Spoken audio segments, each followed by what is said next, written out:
Alright guys, we're back for yet another stream on our magical Captain Hook deck. So yesterday, to summarize, we kind of gave up. These 23 cards, after looking at them today with like a clear head, I think we actually gave up too early. I don't think that the reviews have kicked in yet, to be honest with you. I think I set it up so that the reviews come a little later, like a long time ago. Realistically, I can change it now, but I'll probably put them back in at some point today, since it's supposed to be the rest day technically. I'm gonna finish these 23 cards. I'll finish these 23 cards. We'll see how long that takes. There's a lot of definitions in the Captain Hook deck. Once again, big issue in Captain Hook. It doesn't organize things properly. So pretty much Captain Hook deck can only be performed when you're doing the review, as opposed to maybe like Aiden, which has the obviously has a lot more cards, but it's at least ordered. It also is different from the Jack Sparrow that like packs so much content into just one deck. Into just like one card.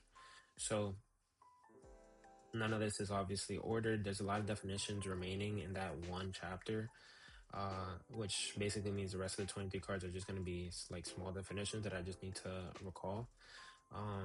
Hopefully there's nothing like wrong, because I know yesterday it was like I had to look like a lot of things up, and to fix the mistakes, or the definition just wasn't quite right.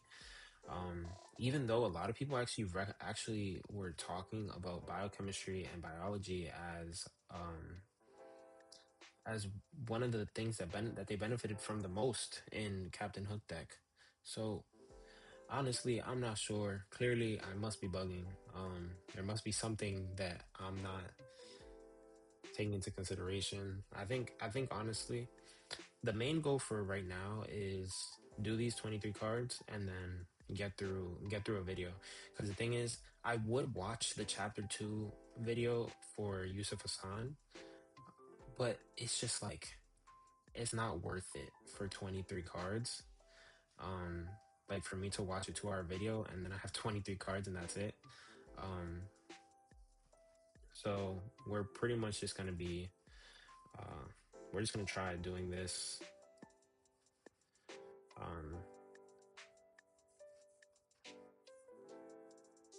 And hopefully we can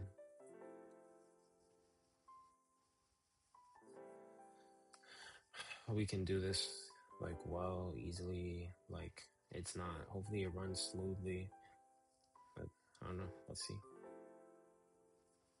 What do you mean young 26? Oh, never mind. Okay, cool. Unseen 33. What? Hold up, bro. What do you mean unseen 33? Do I have this set too low? I have no clue. Maybe I'm bugging. Unseen 33. What that mean, bro? Is this suspending cards, bro? Maybe suspending cards. Okay, whatever. What is KCAT? KCAT is the rate at which it's the rate at which the enzymes, like, it's like the turnover rate. It's the forward reaction moving from the enzyme substrate complex to the enzyme and product.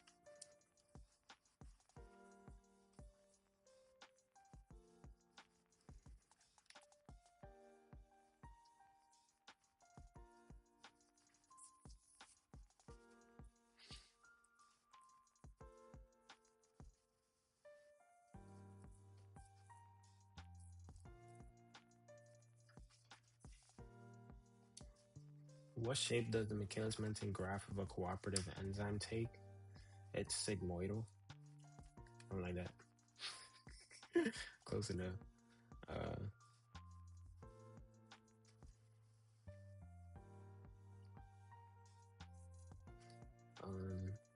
yeah, I give myself hard. What are two common covalent modifications made to enzymes for regulatory or functional purposes? Phosphorylation and dephosphorylation and glycosylation. Lineweaver-Burke plot. Okay. Modified Michaelis-Menten equation or double reciprocal graph.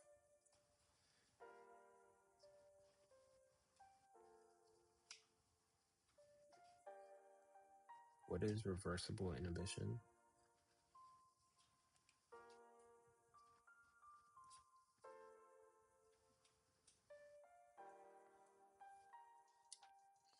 Do enzymes alter the free energy of a reaction? No. We're going to suspend this card because we don't actually need it. What is KCAT? It's the rate constant for an enzyme catalyzed reaction. It is it's known as the turnover number.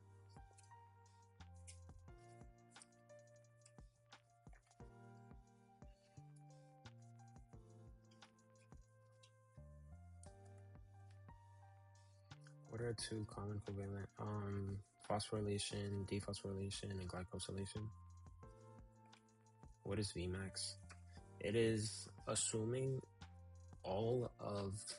it is the velocity at which enzyme turns,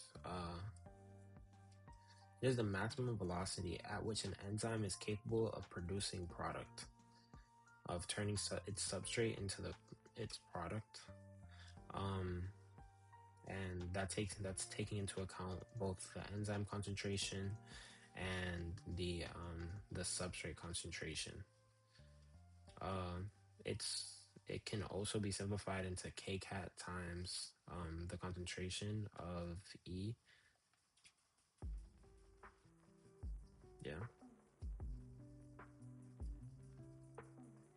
Yeah, pretty much. That's why I was saying that it had to do with both the enzyme and the substrate concentration. What is a Lineweaver-Burke plot? It's a double reciprocal graph that represents the Michaelis-Menten equation. It's used because it represents the Michaelis-Menten equation as a straight line and like enzyme kinematics.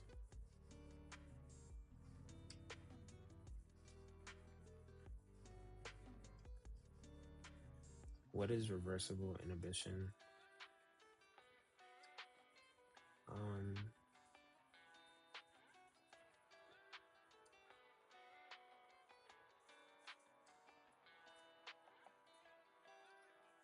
It basically just means that the inhibitor is bound weakly and can like somewhat easily be displaced.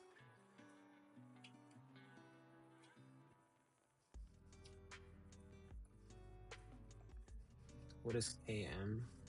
It is the substrate concentration at which half of Vmax is attained.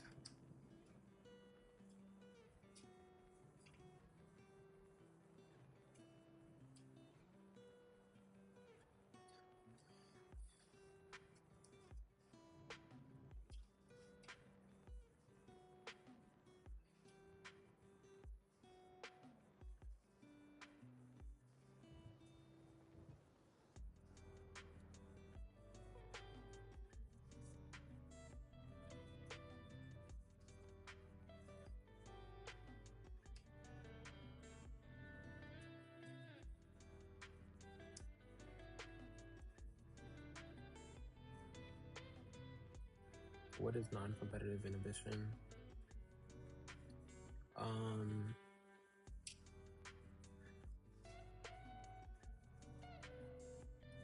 It's inhibition where the inhibitor binds equally with equal affinity to both the free enzyme and the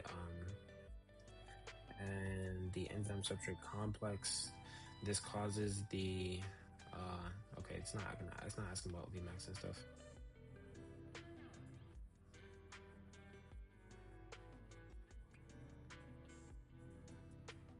Oh, I guess it did.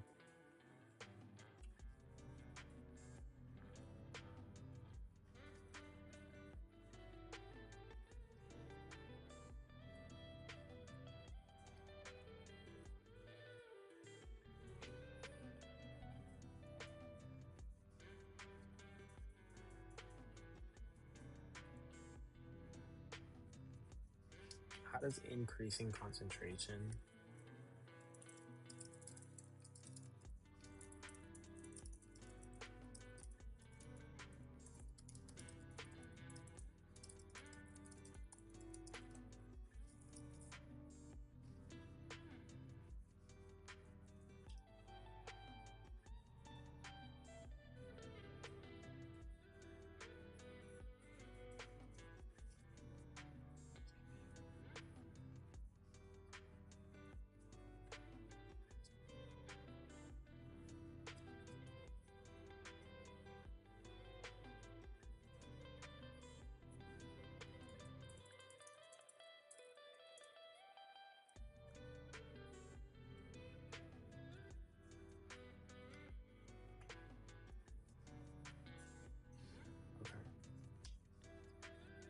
Okay. It basically just said that so increasing the concentration of enzyme is going to reverse the inhibition because it basically makes the enzyme or the enzyme substrate complex unusable. So obviously, as it says right there, no reaction. It's not gonna create product.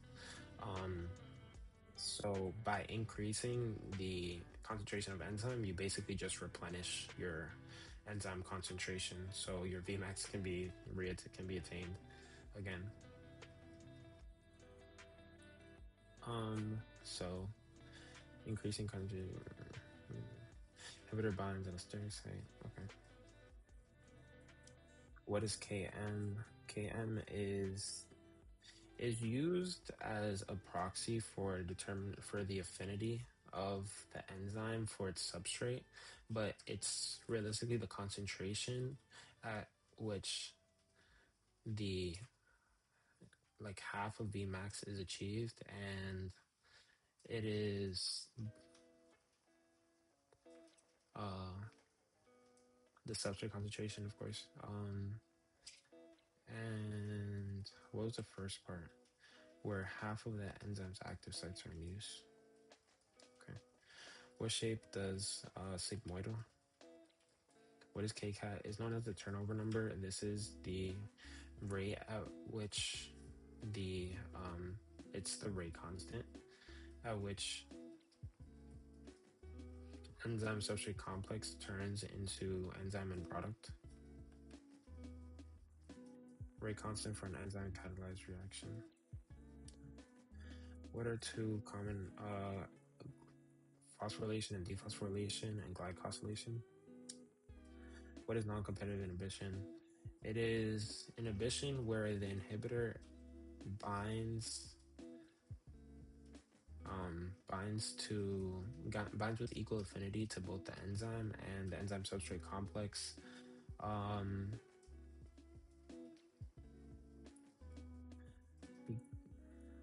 uh, it can be reversed by increasing the enzyme concentration. What else? Oh, I forgot to say what the effects are. I have to add that to the card because I'm like effects on KM and Vmax. Okay.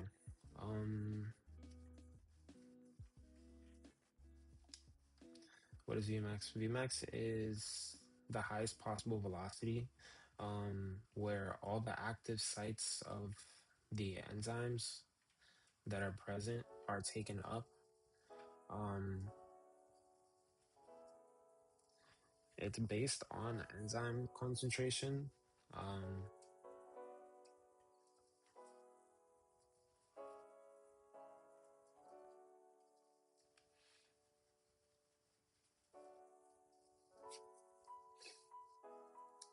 What is Km?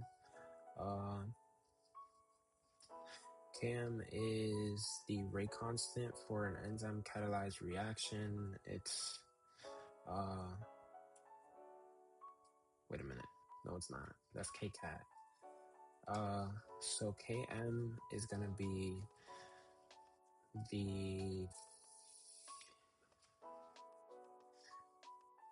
the substrate concentration at which half of the active sites of the enzymes are in use, and at which half of Vmax has been achieved.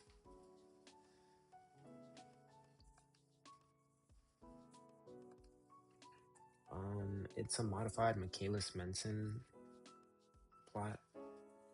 It's also a double reciprocal graph.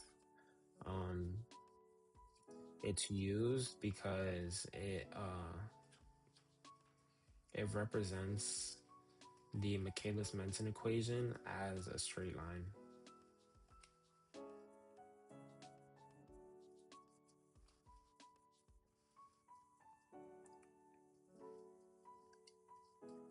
Where's Kcat? This is the rate constant for an enzyme catalyzed reaction. It's also known as the turnover number.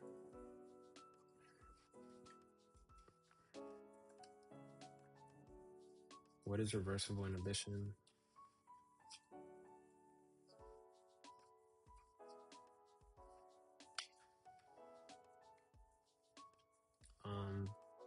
It basically means that the inhibitor binds weakly to its corresponding enzyme, such that it can be easily displaced.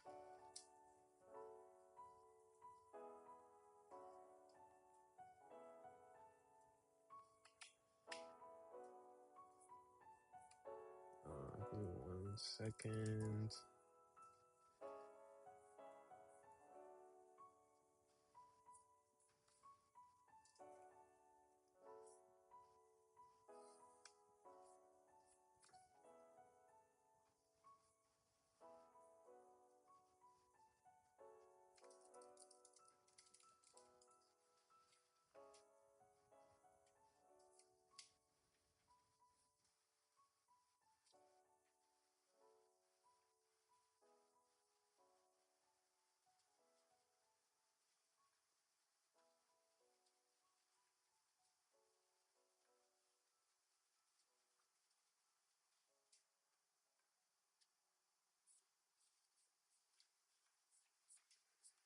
Okay.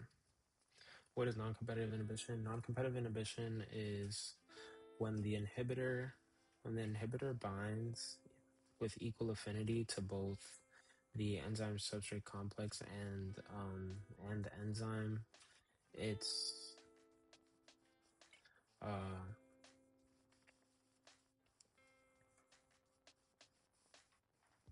mm,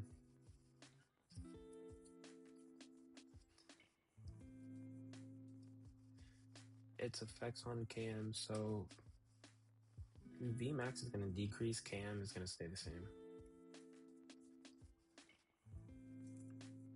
What is an allosteric?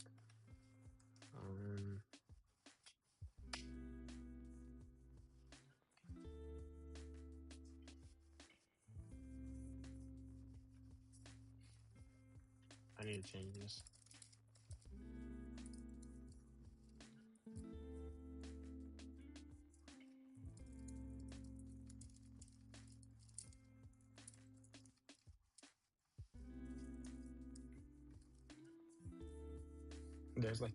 There's literally like 6 questions in this one card.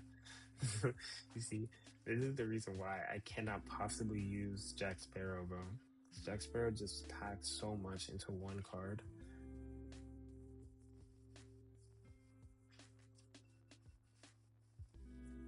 What is an allosteric site? It's a site that when a molecule is bound, it causes a change in conformation that either increases or decreases the affinity of the enzyme for its substrate. I feel like I know that. I just knew that, bro. So I'm just gonna easy that one. How does a non-competitive inhibitor affect Vmax, Km, and the Lineweaver-Burke plot? Okay, so if the Km is staying the same, it's gonna be like, if the normal line is like this, it's gonna be like this. It's gonna start in the same spot, but since the Vmax is decreasing, it's gonna be like this. This is gonna be the inhibited line.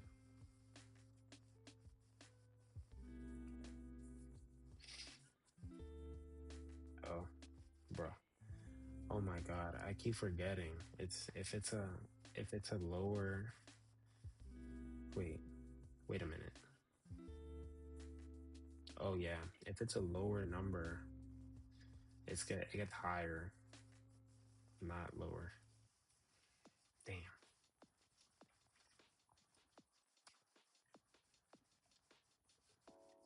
What is non-competitive inhibition? So it's basically it binds preferentially to the inhibitor binds preferentially to neither the ES or the E. It binds equally with equal affinity to both of them. It binds it binds to the allosteric site. It is possible to reverse the inhibition by increasing the concentration of the enzyme. And the Km stays the same and the Vmax decreases.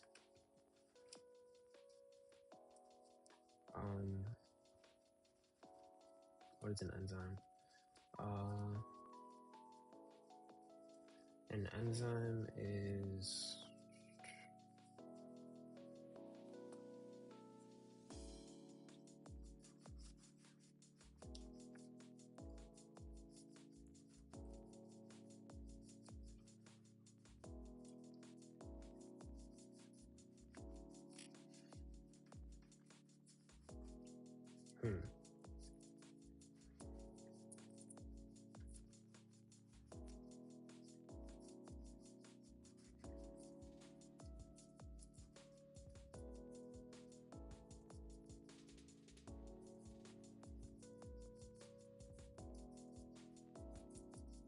what is an enzyme? Biological catalyst. What is Km? Km is the substrate concentration when half of the active sites are in use and half of the max is achieved. It's used as a proxy for determining the affinity of an enzyme for its substrate. Non-competitive inhibitor is going to decrease the Vmax. It's going to increase the it's going to increase or not increase. It's going to do nothing to the Km, and the Lineweaver-Burke plot, it causes a higher y-intercept, but the x-intercept stays the same.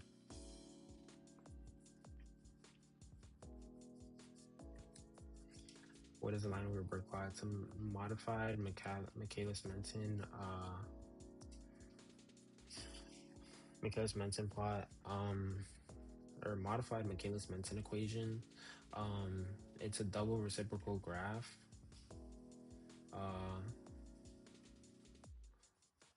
That basically represents enzyme kinematics in the form of a straight line. Sigmoidal. What is an enzyme? It's a biological catalyst. What is a ligase? An enzyme that catalyzes the formation of one product from two.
two common are glycosylation and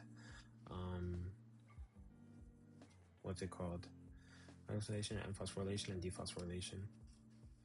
Irreversible inhibition means that the inhibitor covalently binds, so it's like permanent.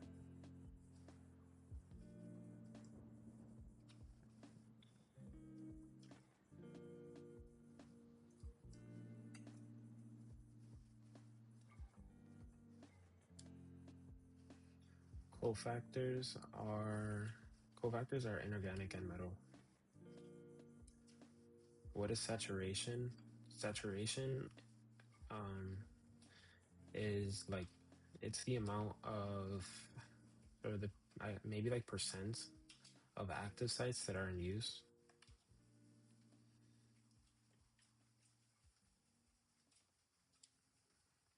What is the only way to increase Vmax? To increase enzyme concentration? What is Vmax? What is it based on? Vmax is the velocity when all of the active sites are in use. It is the theoretical max velocity at which an enzyme is capable of turning substrate into its corresponding product. It's obviously based on enzyme concentration. What is a ligase? A ligase is an enzyme that catalyzes addition or synthesis reactions between large molecules using ATP, most commonly associated with nucleic acid synthesis. It means that the inhibitor permanently inhibits the enzyme because it's covalently bound. It's the point at which all of the active sites are in use, so the velocity can't be any faster.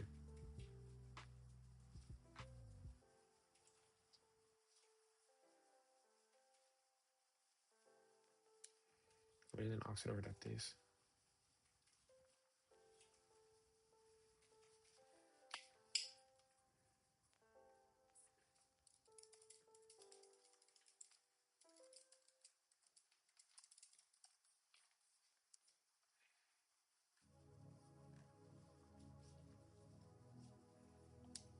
What is reversible inhibition? It means that it's not tightly bound to the enzyme is loosely bound to the inhibitor is loosely bound to its corresponding site, so such that it can be easily displaced.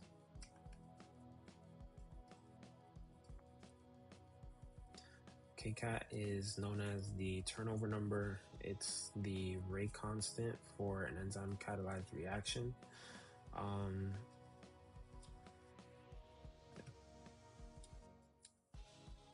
Induced fit theory. Well, Yusuf Hasan kind of described it yesterday. Basically, like you can't, like an enzyme doesn't fit. Like its substrate doesn't fit because like naturally it has to be made to fit.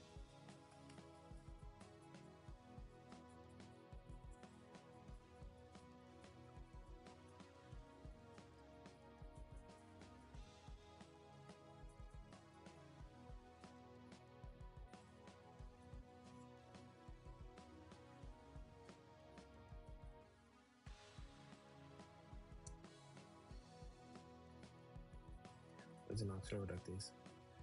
It catalyzes an oxidation reduction reaction.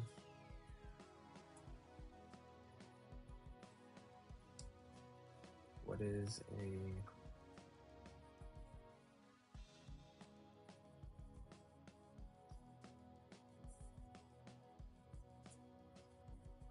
it's a modified Michaelis-Menten equation. which is a double reciprocal graph.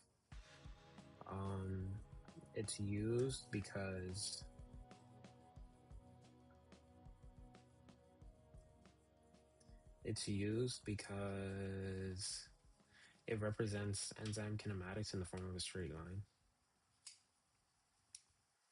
How do enzymes respond to the environment? Okay, this is like incredibly vague, but like it has its optimal conditions, and outside of those optimal conditions, obviously it won't perform optimally. Uh, the pH, if like outside of its optimal pH, it's performing at a lesser, like anywhere outside, like either direction. If we're speaking about temperature, 10 degree Celsius increases are gonna cause the rate to increase by double until it reaches that optimal temperature, at which is just going to fall off much faster because the enzyme's going to denature.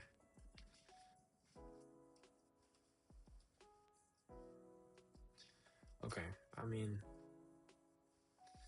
if that's the answer they're looking for, I'm suspending the card. I kind of knew that. So, but the substrate, it means that the substrate binds to its enzyme, and then it changes the conformation so that it fits, so the substrate fits. It basically binds and then accommodates itself. What is an oxidoreductase? It catalyzes oxidation reduction reactions. You can identify one by the ending by dehydrogenase or reductase being in the name of the enzyme. What is non-competitive inhibition? Non-competitive inhibition is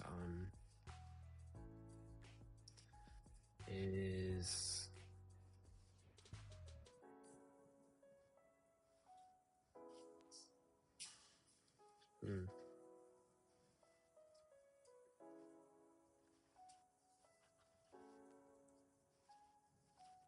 non-competitive inhibition is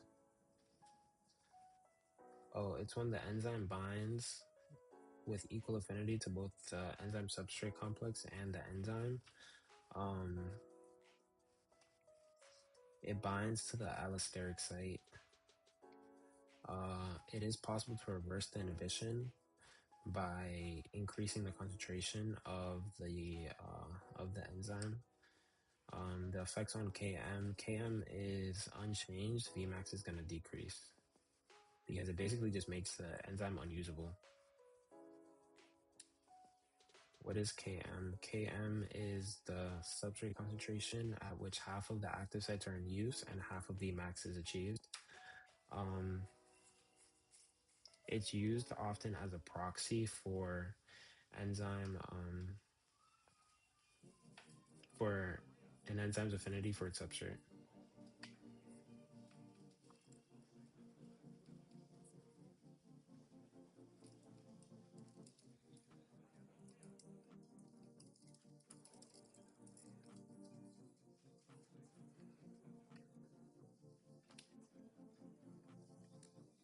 What is a ligase? An enzyme that catalyzes the addition or synthesis reactions between large molecules. It's known most commonly in the context of nucleic acid synthesis. It's gonna Vmax is gonna decrease, Km is gonna stay the same, and the Lineweaver-Burke plot is gonna have a higher y-intercept but the same Km. Feed forward regulation.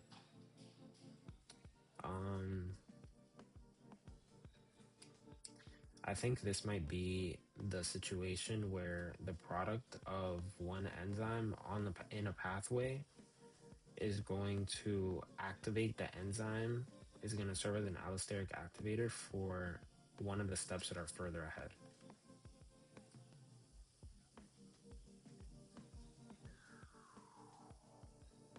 Yeah, that's literally it has a bad definition written there, but the picture literally says exactly what I said.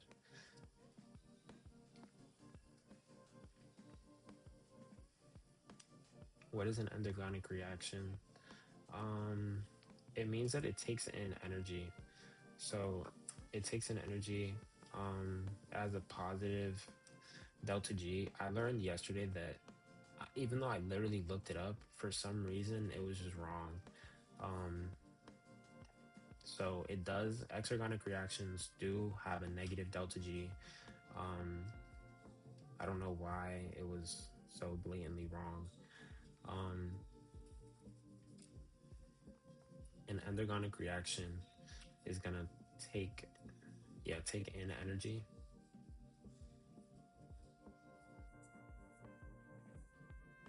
and it should have a positive delta G. What is an enzyme? Um, an enzyme is going to be a biological catalyst. An allosteric inhibitor binds the allosteric site and is going to change the conformation such that the affinity for its substrate is lower. Oh, okay. I guess that works too. What is it? The enzyme bound to its substrate?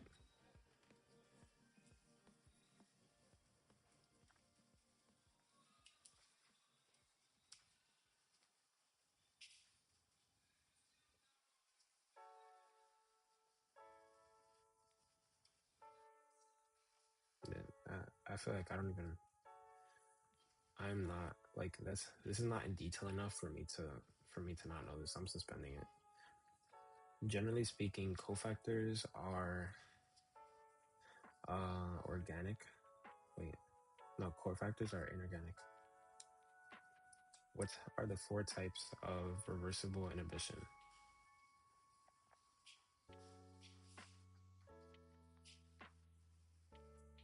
Uh, that's literally like all of them. That's like all of them. What is the one type of irreversible inhibition?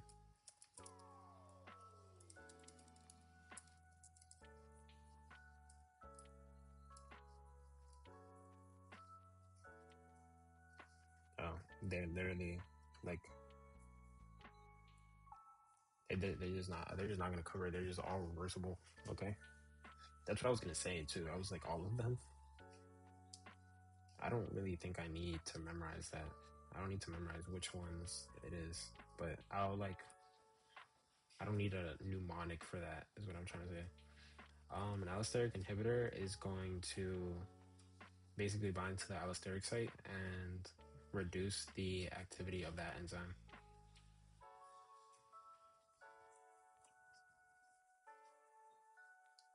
What is a transferase? Damn, this has a lot to do with amino acids.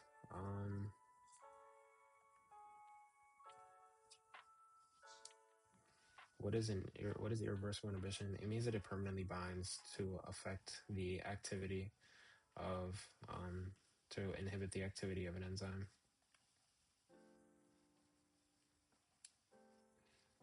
Increased enzyme concentration, uncompetitive inhibition, competitive inhibition, non-competitive inhibition, mixed inhibition. What is transferase? It catalyzes the movement of a functional group um, from one molecule to another. It means that all the active sites are in use.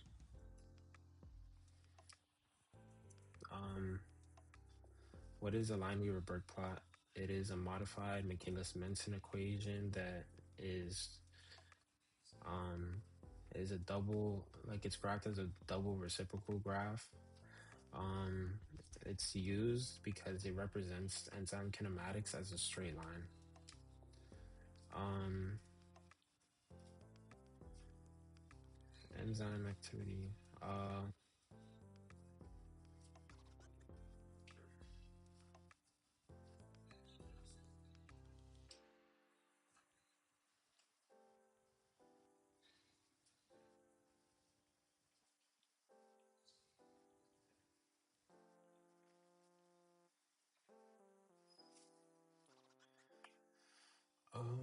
Oh, it means that it binds and then it changes the conformation of the enzyme to accommodate itself. Um,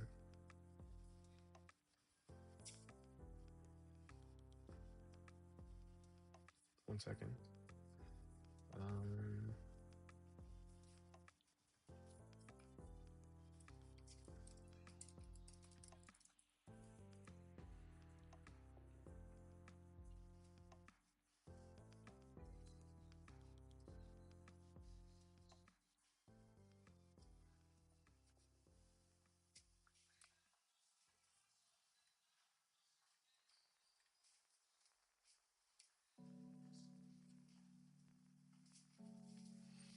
um, it catalyzes oxidation reactions.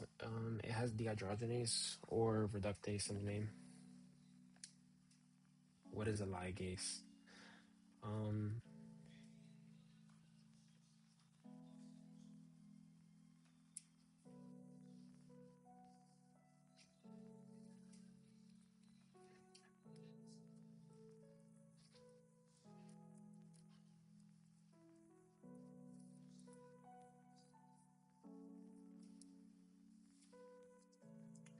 I actually want to. I want to see if I can find something out.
Okay. Anyways, so this catalyzes addition or synthesis reactions.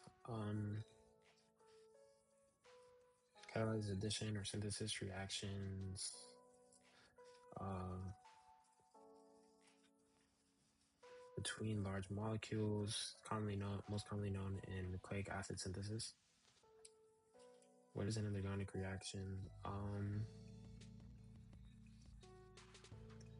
An endergonic reaction is a reaction with a positive delta G that takes in energy.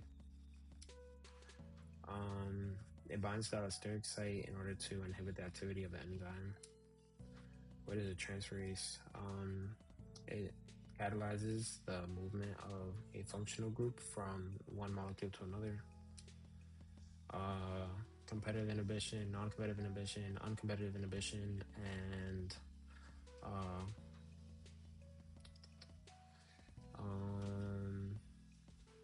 mixed inhibition. All right, so I haven't seen 7 of them somehow, even though I literally have it set to be higher, but I guess they'll pop up whenever they want to.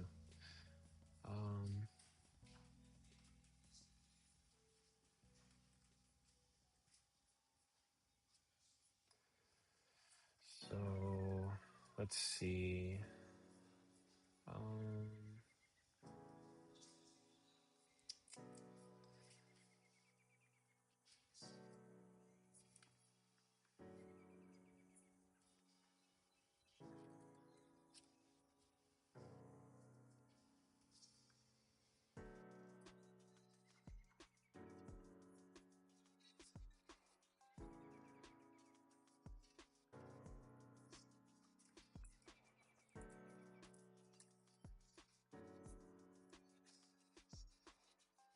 There are the rest of the seven. All right, let's finish these. What is Hill's coefficient? I don't know.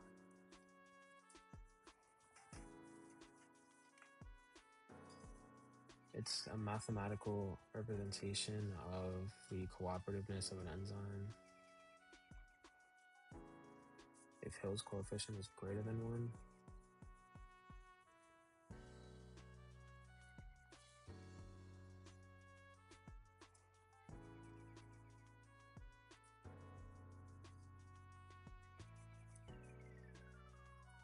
what is competitive inhibition?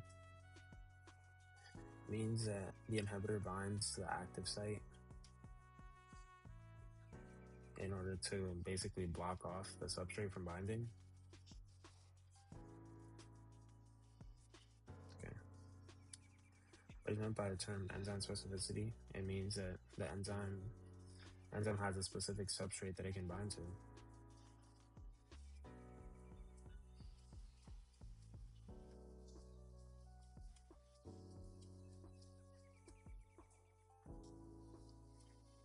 What is a substrate? That's the molecule that an enzyme is capable of binding and turning into some product.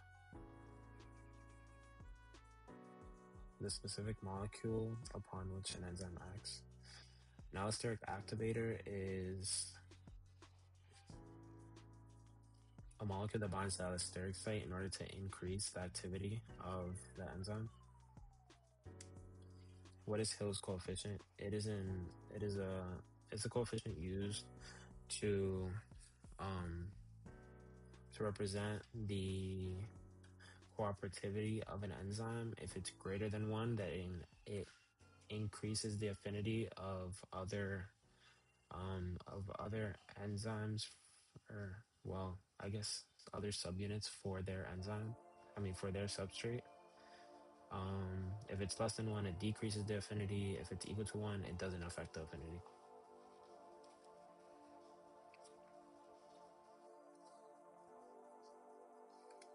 What is competitive inhibition? It means that the inhibitor competes with the enzyme for the active site. The enzyme always catalyzes one reaction or a single class of reaction.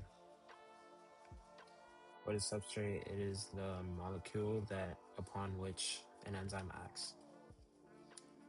What is a cofactor or coenzyme? It's a molecule used by an enzyme in order to perform its function.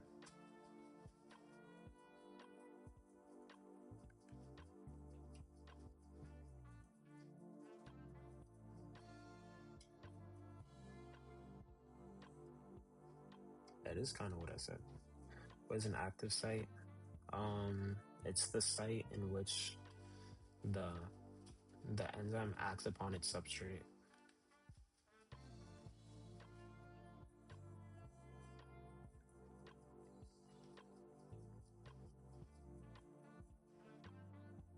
I feel like my reaction was good too.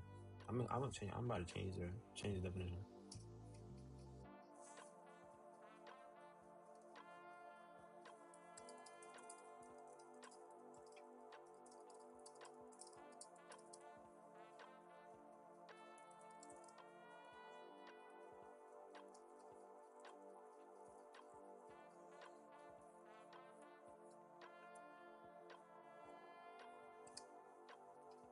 What is a cofactor or coenzyme? It's a molecule used by an enzyme in order to perform its function.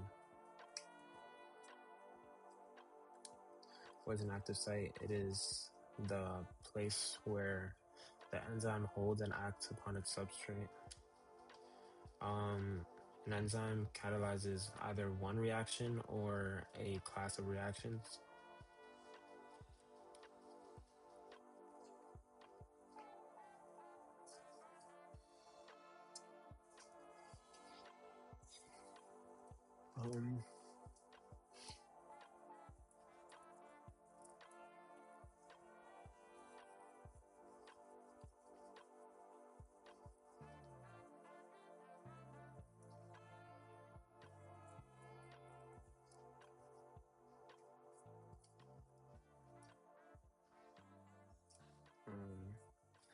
guys. Just give me 1 second. I will be back.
Hello. Okay. All right. I think we're good again. Uh, Let me put the music back on. Okay. All right. Hill's coefficient is a coefficient used to represent the cooperativeness of an enzyme. If it's greater than one, then it increases the affinity for ligands within the enzyme. Less than one, it decreases it, and equal doesn't affect it.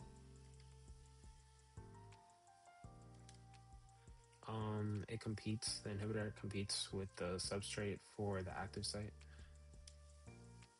It's a molecule, a non-protein molecule that affects that allows the protein to perform its function. What is a substrate? It's a molecule that upon which an enzyme acts. It's an active site. It is the place where an enzyme holds and acts upon its substrate. An enzyme catalyzes a single reaction or a single class of reactions. Um,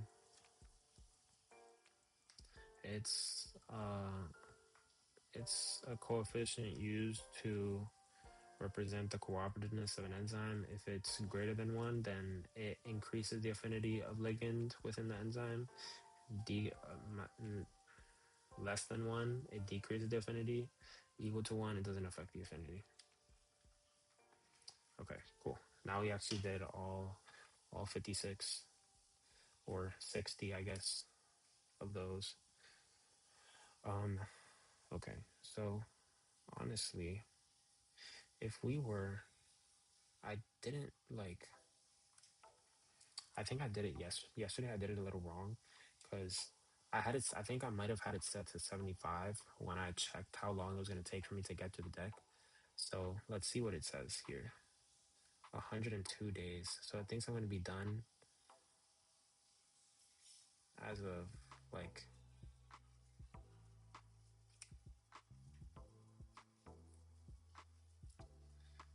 wow, October 7th. Okay, that's kind of crazy. I'm gonna be honest with you. That is kind of crazy.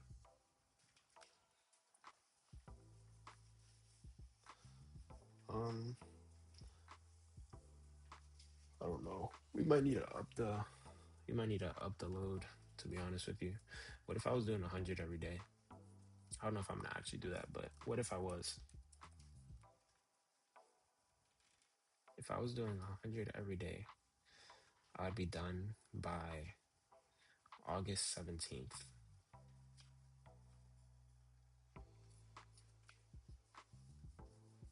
If I did 100 per day.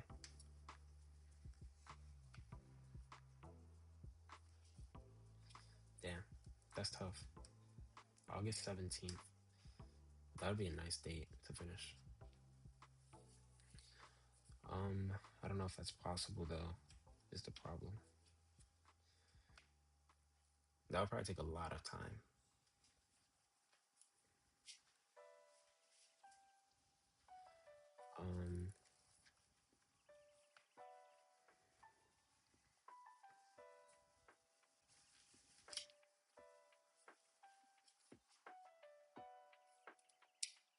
Like considering everything that I want to do per day, I feel like 50 is just a good amount.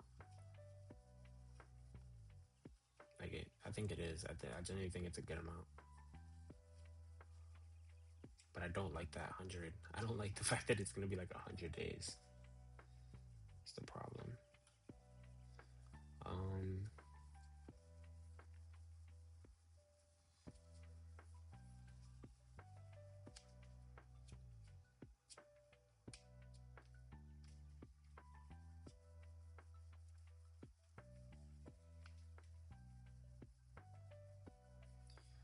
Okay, so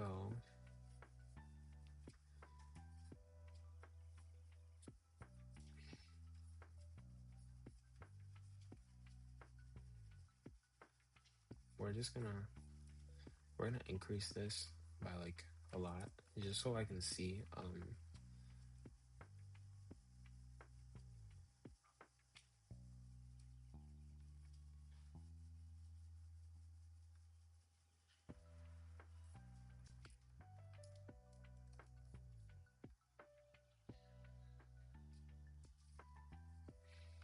Okay, so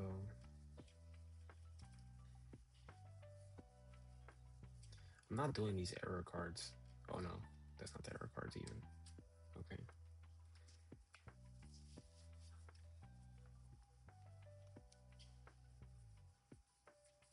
Hmm.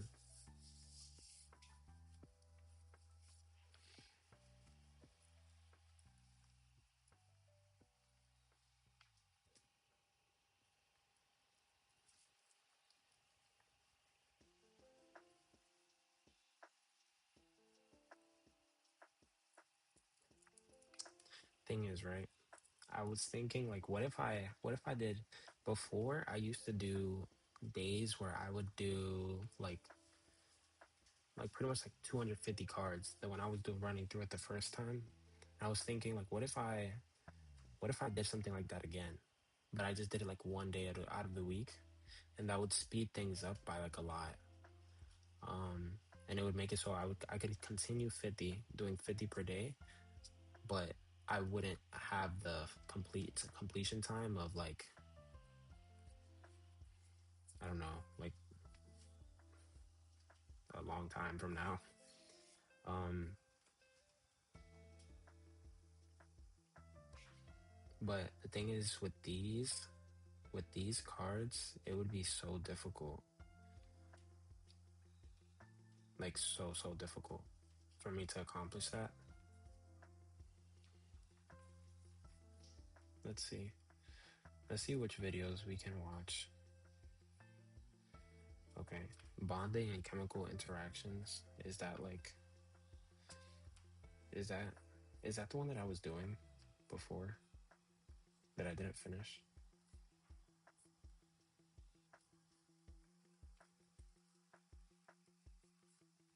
Indeed it is.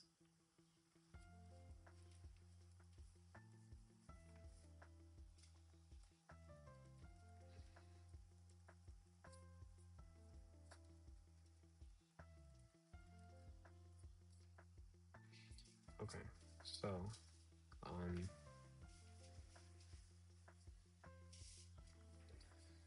what is chapter 4? Let's see. There's not a lot of cards in this.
Um all right. So, we can watch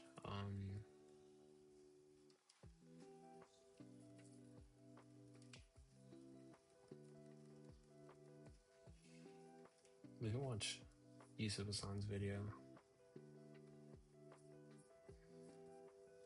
Um,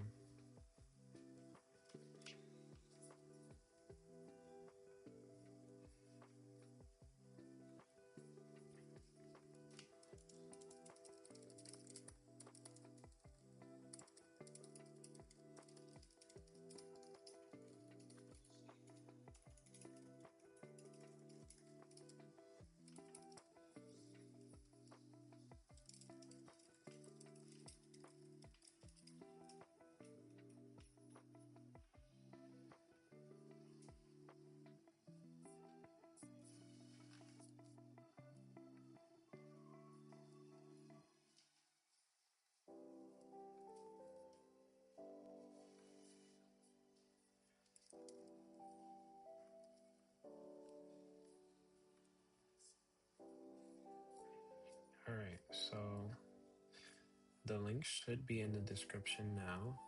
All right, let's watch this video.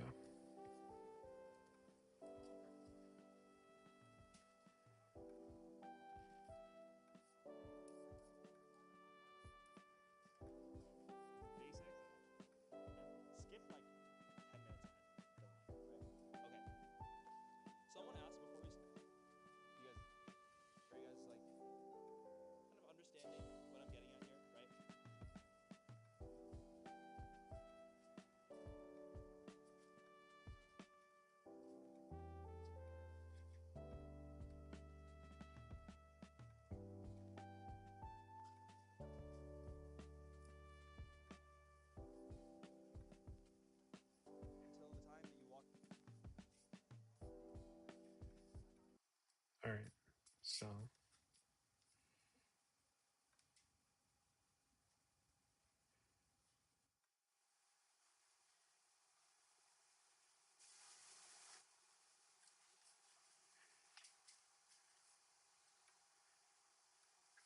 okay, you guys might have to adjust your volume for this. I don't think I put it too loud, but I might.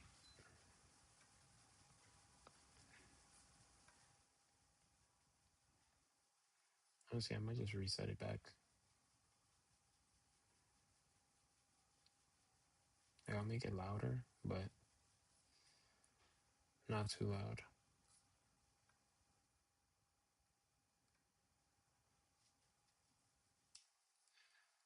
All right, I feel like that should be good. Let's see how you guys hear this. Walk out of there, never come back, and hopefully on to medical school. I need you to remember that. Okay. And I'm not here to judge you, or make you feel bad, or make you feel different, or make you feel left out. None of that. I'm here to help. Okay? Understood? Okay. So, that's a little bit of an introduction to what we're going to do. And we will finally begin. Chapter 1. The cell.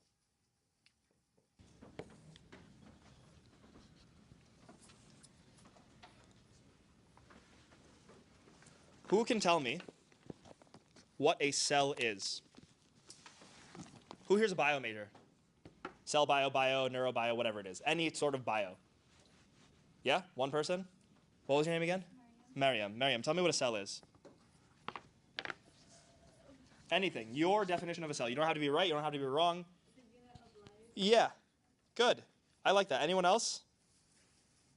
Take a crack at it. Tell me your thoughts. What is a cell? So we said the cell is a unit of life.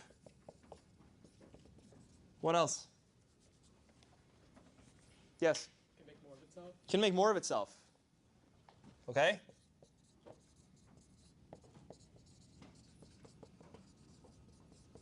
It's very complicated, as we're seeing. Sometimes you guys will get super, super, super deep into a field, right? You guys will become masters of your own craft. Some of you will get master's degrees. Some of you will get PhDs. Some of you will get MDs, aside from your doctoral degrees. If you guys think you're going to go to medical school and the thirst for knowledge is going to stop, it never stops. I took a year off from school to go back to school, only to go back to school to go train for 9 more years. The thirst for knowledge never stops, okay? So, some of you will become masters of your craft. Some of you will become... Make sure you guys aren't hearing that twice.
All right, I think we're good.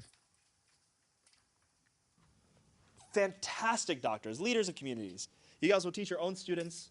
Someone's going to be doing this program when I'm not around. Someone's going to be teaching people how to take the MCAT. Hopefully this exam's gone at some point. I think it's somewhat necessary. But someone's going to be teaching people how to take the MCAT long after I've already become an attending, right? Maybe someday, right?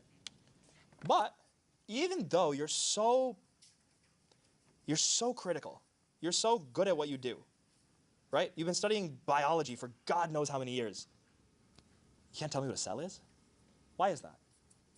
It's because for some reason, when people teach you things, they teach you the complicated and expect you to put together the simple. And you just never did. In philosophy class, we did this exercise. It's called the All right, I think necessary we're and good. sufficient definitions. The necessary and sufficient definitions Fantastic of doctors, leaders a of bachelor. communities. You guys will teach Someone your own shoot their students. hand up. Unmarried Someone's man. going to be they're like, okay, what about my son? He's 7 years old. Is he a bachelor? No, he's a child, right? Unmarried male adult. What about my dog? Unmarried male adult human being. What about my grandfather whose wife passed away? Unmarried, never married male adult human being. There you go. That's a bachelor. Unmarried, never married male adult human being. Okay? Do you guys see what I'm doing there? Do you guys see the rhetoric that we're using? This is rhetorical analysis. And rhetorical analysis becomes really, really important when you're talking about very basic things. Because basic things have complicated backgrounds, right? So when we talk about a cell, it's best to talk about it in the absolute minimum of things that it does. And this is known as cell theory. To Merriam's point, that the cell is a unit of life, right? All living things are made of cells. And that's when people start to go, oh, that's what he's talking about. Because you guys have done this 40 times in biology class. All living things are made of cells. The cell is the basic functional unit of life. Cells arise, right? You guys have done it. You just don't remember it. Because you don't spend as much time with this content as you do the difficult stuff. But this is super important. So this does come up. The cell is the basic functional unit of life. I use abbreviations a lot. This is functional. Functional, functional, right? No Unit way. of life.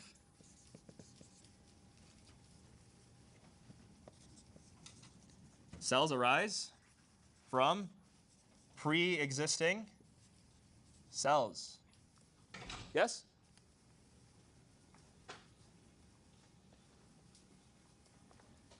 And one very important one that I'm going to put off to the side over here. Please tell me this is showing up on camera. I'm still in frame, right? Yeah. Okay.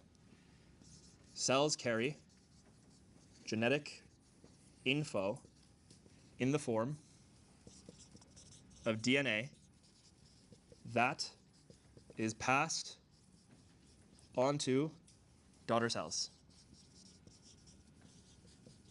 I know there's someone who's very intelligent here who's saying, when I say DNA, they say, and RNA. Anyone? Did that thought cross your head? Because it crossed mine. Did that thought cross anyone's head? Be completely honest with me. Be very honest. When I said DNA, did you say and RNA? You're incorrect. And I was incorrect one day too. Why am I incorrect? Someone who's smarter than me tell me why I'm incorrect. I'm going to over-teach this class. Because then when we see it again in the future, you're going to be like, oh, we covered this already. This lecture takes so long because I teach you half of everything else as well. Why not RNA? Think critically. Think critically. Huh? So what? If I injected RNA in my body, does it do something? It does. So it can form processes. It's compartmentalized. It can be translated. It carries some sort of code. It carries some sort of information. Why can't RNA be here? Maybe like for transport, like DNA can be condensed and stuff. But Yes. 2 reasons that I can think of. This isn't in the textbook. This is just something that I'm telling you to keep in mind that this is true. Number 1 is that RNA is actually metastable. Anyone here a biochem major? Anyone here really good at biochem? Very good at biochem. Okay. I'm going to say something that's going to make sense if you are very good at biochem, right? RNA is made of ribose and not deoxyribose. So RNA has a 2' hydroxy group that is actually 5 positions away from the phosphate bond that it has with its phosphate backbone. Since it's 5 bonds away from that phosphate bond, what RNA is actually able to do is reach over and kick off the phosphate and cyclize itself. And once RNA cyclizes, it can never be used again. That's what I mean by metastable. It is stable for a short amount of time until it closes in on itself. So at this level, until we get to biochem and I can draw that whole thing out for you, I want you to know that RNA eventually destroys itself. RNA eventually destroys itself. Even when it's in the form of a vaccine. I am making a political statement now. What's up, Doc? How's everything? I'm good. Oh, DNA. Do we have DNA? What about flies and rabbits and bunnies and this and that? So, eukaryotes. Prokaryotes? Yeah? Are we sure? 100%. We're positive. Yes, we are. We are positive. Yeah. Eukaryotes. RNA? Yeah. But do we pass it on? Do we pass on packages of RNA? No. Prokaryotes? No. What does pass on RNA? Anyone? What passes on RNA? Viruses. Yes. But am I going to include include I was gonna RNA say because that. viruses have RNA? Why am I not including RNA here? I just told you RNA is transported from viruses, right? They're not alive. They're not made of cells. We're talking about cells, not moving weird packages of protein. We're talking about cells. So no, cells do not transport RNA from parent to daughter. And when virus is transported, it's not even to daughter, it's into you, and to me, and to bacteria, and to this, and to that. They don't have anything except for proteins and RNA or DNA. Does that mean viruses don't have DNA? No. But if viruses have DNA, why are they not alive? They're not made of cells. They don't do these cellular functions. They don't do respiration and this and that and all the compartmentalized things that we do. Was anyone here? I gave a lecture this past weekend about a general cross-subject overview of chapters 1 through 5 of general biology. Was anyone here there? Yeah? Do you remember what I said, like the theme of that lesson was? I loop back to it at the end. Compartmentalization. Oh, yeah. The cell is a powerhouse of this one beautiful thing in the body. It's called compartmentalization. Fun fact, I've been to therapy before. I am a brown man who's been to therapy before. You can laugh at me all you want, right? All right, my dad's a psychiatrist, by the way. Okay, so I've been to therapy before. My therapist was like, you need to compartmentalize. Make space for this in your head, make space for that in your head, make space for that in your head. Your cells do that very well, right? And I want you to keep this in mind as we move forward, right? Okay. Let's talk about some of the differences, just a few, of eukaryotic and prokaryotic cells. I hate my life. Guys, you'll come to realize I'm a very traumatic person. I'm really, really traumatic. What time's mock up today? Huh? 7:30. Okay, someone please let me know when the mock up event goes off. Okay.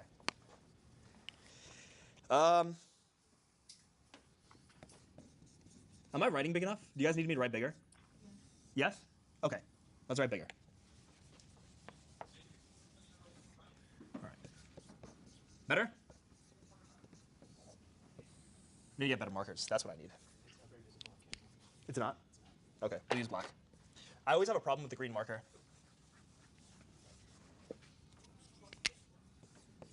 How are the shadows? Not too bad? Like, I know they're there. So the board is fine, but like. Shadows are okay? Like, it's not distracting while I'm writing or anything like that? Okay, cool.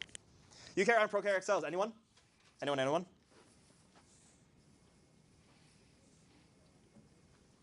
Yeah? Yeah. Not just that, but they're single-celled. A single cell. So efficient at compartmentalizing that it can do everything necessary for life by itself. Doesn't need to communicate with anyone else, right? And what else is special? No nucleus. And what my man said over there, no membrane bound organelles. How does a bacteria undergo respiration? Where is a bacteria's electron transport chain? Where does that take place? On the membrane. Isn't that sick?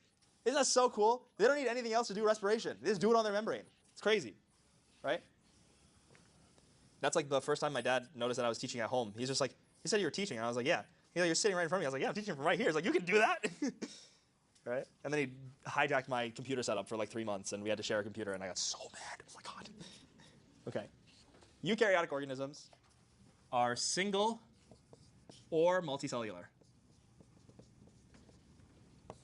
Give me an example of a single-celled eukaryote. Yeast. Amoeba. I just made bread the other day. I love my yeasty boys. Right? They make me so happy. It smells so good. I love the smell of baking bread. Anyone else bake bread? Anyone?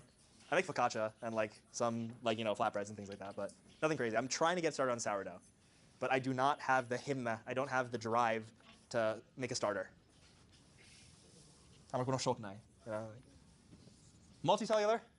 You and me. And Sage. Who's Sage? Yeah, my cat. I love her so much. My little cat. She's turning 6. I love her. Inside my body, even if you can't see it, even when you aren't able to feel it, even when you can't hear it, there is a beating heart and a colon and a liver and a kidney and a brain and my adrenal glands and the adrenal cortex and the adrenal medulla and my skin and the layers of the skin and the this and the that and all the blood vessels and all of the sort of, reproductive organs, and then you have your lungs and you have your pancreas and you have your spleen and your thyroid and your thymus and your lymph nodes and everything, and all of it is organized in such a way that they communicate with one another and with themselves and within their cells and within the things within the cells in such a way that everything works perfectly. This is the idea of compartmentalization. And the reason that I'm able to do that so effectively, and a bacteria could never, like stupid, dumb bacteria could never be me, even though it could probably kill me, right? If you pick the right one, right? Even though they trying, they're trying, they can never be me. Why? Because I have membrane-bound organelles. You might not know that, but it makes you pretty cool that you have membrane-bound organelles. Like, yeah. You know what? I've got E. coli. I've got membrane-bound organelles, right? I can make ATP better than you can. Ha! You could probably make me chop my own leg off, but at least I've got some membrane-bound organelles. You know what I mean? But it allows for this incredible compartmentalization and this actual efficiency of the way that things work. That glycolysis leads directly into the Krebs cycle. The Krebs cycle leads directly into the electron transport chain. That the ATP gets exactly where it needs to go. That the pyruvate or lactate that's made from anaerobic respiration goes back to the liver, goes back to this. The kidneys filter it properly. This gets that done properly. Everything gets done properly, right? So you see that eukaryotic organisms are actually much more refined than prokaryotic organisms, right? Yes? And in cells, we have to talk about the general anatomy of a cell. And I like to put this chart up and then just add to it, right? So this is a U cell. That's you in a cell, okay? That's if I took one of your cells from your skin or your muscles or your this or your that, right? Let's say this guy looks like he works out. He's got like 400 freaking mitochondria lined up against one another, right? He's got all his mitochondria. He's got his nucleus, right? Anyone know what that dot is called? The nucleolus, right? Inside the nucleus. Very good. Good job, right? What stain do we use to see the nucleus? Does anyone remember? I don't remember it personally. Does anyone know what stain we use to see the nucleus really clearly? Huh? It might be. I'm not sure. Look it up. I genuinely want to know, right? And we'll add to this. So these are all of our mitochondria. And the mitochondria is, of course, the... Wow! Oh my god, they said the thing. Oh my god, they said the thing, right? Okay. So what is this stuff in between? Cytoplasm, right? Cytoplasm, cytosol, right? I think one of them is like the actual gelatinous material, and the cytosol is like the liquid that makes it up. You know what I mean? And then we have the nucleus. So the nucleus contains all of the genetic information. Guys, by the way, one change that I'm making this year, I'm not writing as much. I noticed that I spent a lot of my time earlier in my lecture videos writing. You guys have to write. I don't, because I'm not going to waste your time. But I will give you enough time to write, 100%. And if I'm not giving you enough time to write, say something, okay? Remember, we're all friends. Relax. Everyone take a deep breath. Lean back. Everyone lean back. Everyone lean back. I don't want to see you hunched over it. Lean back. Everyone relax. It's okay. It's going to be you. Okay. So the nucleus has all your genetic... Oh my god, she's back. You! Relax. Okay. No, I'm just picking on you. I'm just making fun of you. I'm just making fun. I will make fun of all of you in due time. Don't worry.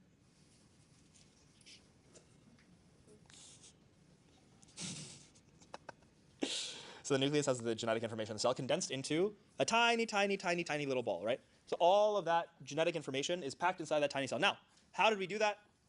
Well, I didn't do it. I don't actively think it's like, oh my god, time to wrap up my DNA.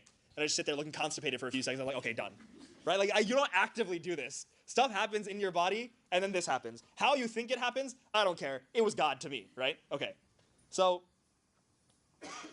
that is important because it allows us to keep track of exactly where the genetic material is. And the thing is, other than when cells are reproducing, which is a very, very testy period, whenever anything's reproducing in this world, it's a very difficult, very stressful time, especially human beings. Pregnancy is crazy.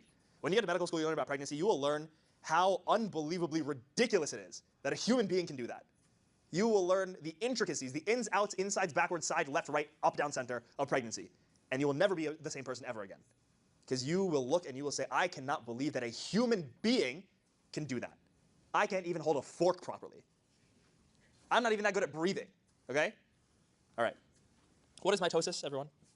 Cell division. Yeah, it's cell division. Okay, the nucleus. Let's talk about the nucleus. Stupid prokaryotes. Get out of here, man. No nucleus have an S. Crazy. All right, the nucleus. This is basically cell HQ. Everything that happens, will happen, does happen, did happen, is going to happen in the nucleus, right? It's one part of the cell that's surrounded by a double membrane. Double membrane, right? Whenever something's surrounded by a double membrane, I think of a double membrane like a gated neighborhood. It's like, yo, we're in the neighborhood. Like, we're away from civilization, but like, I'm too good for you. Like, you peasants, you only make $800,000 a year, right? Like, come look at my $15 million mansion from your stupid backyard 50,000-gallon pool. I have that on my roof, and I have a helicopter, right? So the nucleus is inside being like, yo, this DNA, you could never, you could literally not, because you can't. It's like Because no one but the nucleus can. there with the Until celestial mitosis dragons. and we eat the rich for a bit, right? Okay. What's so important about a double membrane?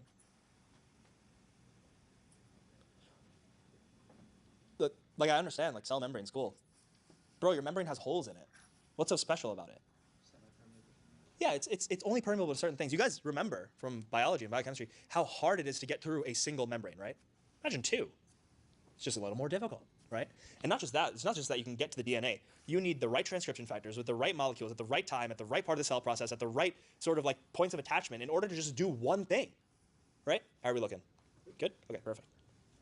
Other than the giant crack on my screen. So nuclear pores allow for movement of things in and out of the cell. Now, here's the thing. When we learn something new, what are we going to do with the picture? We're going to update it, right? All right, so we have tiny, tiny nuclear pores. That's it. It's the only change we're making. People in the back, I'm trying to write bigger, I promise. Okay. Linear DNA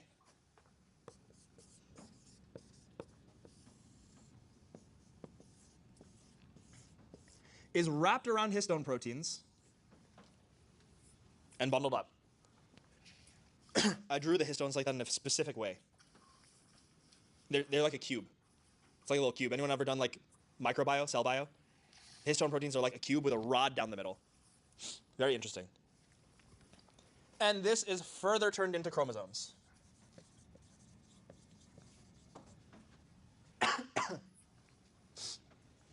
Sorry, guys, I'm getting over a cold. I was pretty sick this weekend, so I apologize for my voice. Guys, this and this, I want you to name them. Anyone know the names of what I'm looking for? Yeah, which one's which? Histone's hetero, right? Heterochromatin. Euchromatin.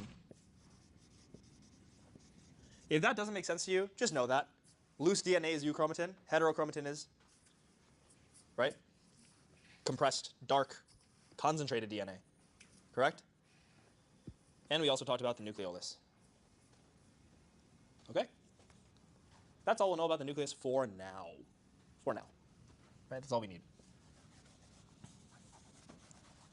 What can you tell me about the mitochondria?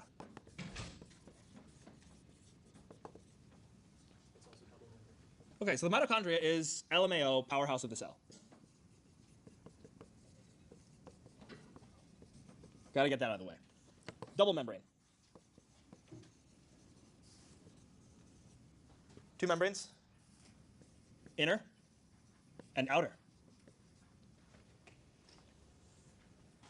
So now, instead of our very muscular man over there, let's have one mitochondria. Maybe it's a medical student who's been sitting in his desk studying for 14 hours a day for multiple weeks.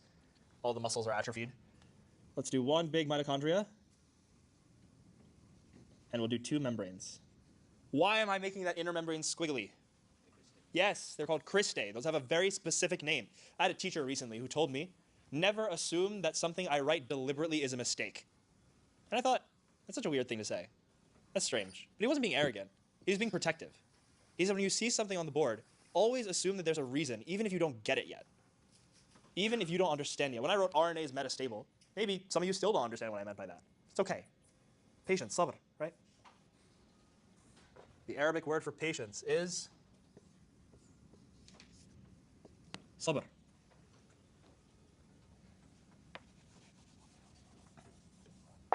Okay, patience. What did cristae do? These little folds, I'm not going to draw on that because that's our big diagram. These little folds on the inner membrane are known as cristae. Cristae. Not your friend Christy. Cristae. The thing you would call her if you're like half asleep, right? Cristae. All right. If you zoom in on that and give me a slice, you would see so many proteins going in and out and this and that and blah, blah, blah and all of this and everything. And it's compressed down and it's on a tiny, tiny little speck of that. So the more you fold it, the more area you get to do that. This reminds me of a paradox that you guys should look up later. If you guys have seen my old videos, you know about this, but I'm going to bring it up. It's called the coastline paradox. Anyone know what the coastline paradox is? Where if you try to measure a paradox, if you try to measure a coastline, what happens? The smaller your increment of measurement, the more you get. Yeah. So the thing is, we're packing these proteins into such. All right, guys. Give me one second. I'm seeing this right now.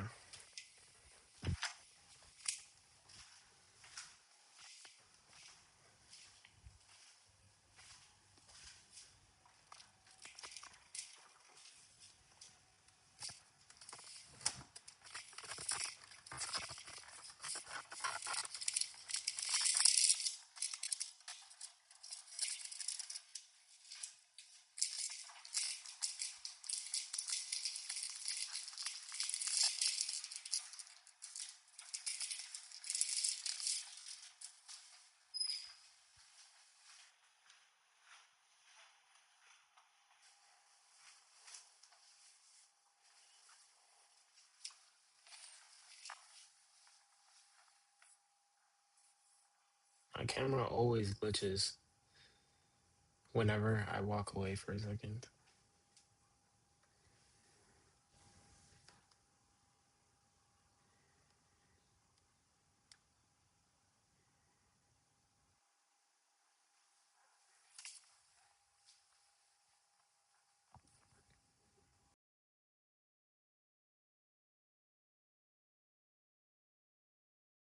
Small segments that we can just, if I can pack 5 of them into like a nanometer, and I put 5,000 of them together, it's going to be a huge thing. And I can just bend it and bend it and bend it and switch it up and put it inside of there.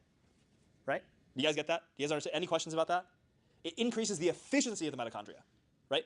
Gives you more space to work with. Good? Okay. This next part, wicked interesting.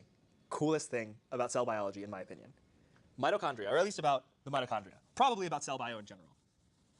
Because of the pathophysiology that comes, the pathogenesis and pathophysiology that comes out of it. Mitochondria have their own what? Genes. Have their own genes. She's excited to be here. Have their own genes. Mitochondria have their own genes. What does that mean? They replicate by themselves. So the thing is, sperm have mitochondria. That's a mistake I made in the past lectures that I have since corrected. Sperm have mitochondria, right? They don't pass them on, which means your mitochondria came from your mom, and my mitochondria came from my mom. And if they replicate by themselves, that means that my mom's mitochondria came from her mom, and her mom's came from her mom, and her mom's came from her mom, and every single mitochondria in the entire world, for every person who's ever been born and ever will be, came from one woman. Isn't that nuts? Every single mitochondria ever, anyone you'll ever make and anyone you've ever made and anyone your children and their children until the end of time will ever make, is from one egg cell. Or a bunch, right? But one person. A single person. And this is why we have things known as mitochondrial disease. There are diseases in medicine known as mitochondrial diseases. That if a mom has it, you've got it. You're going to see this on a chart. Square is male, circle is female.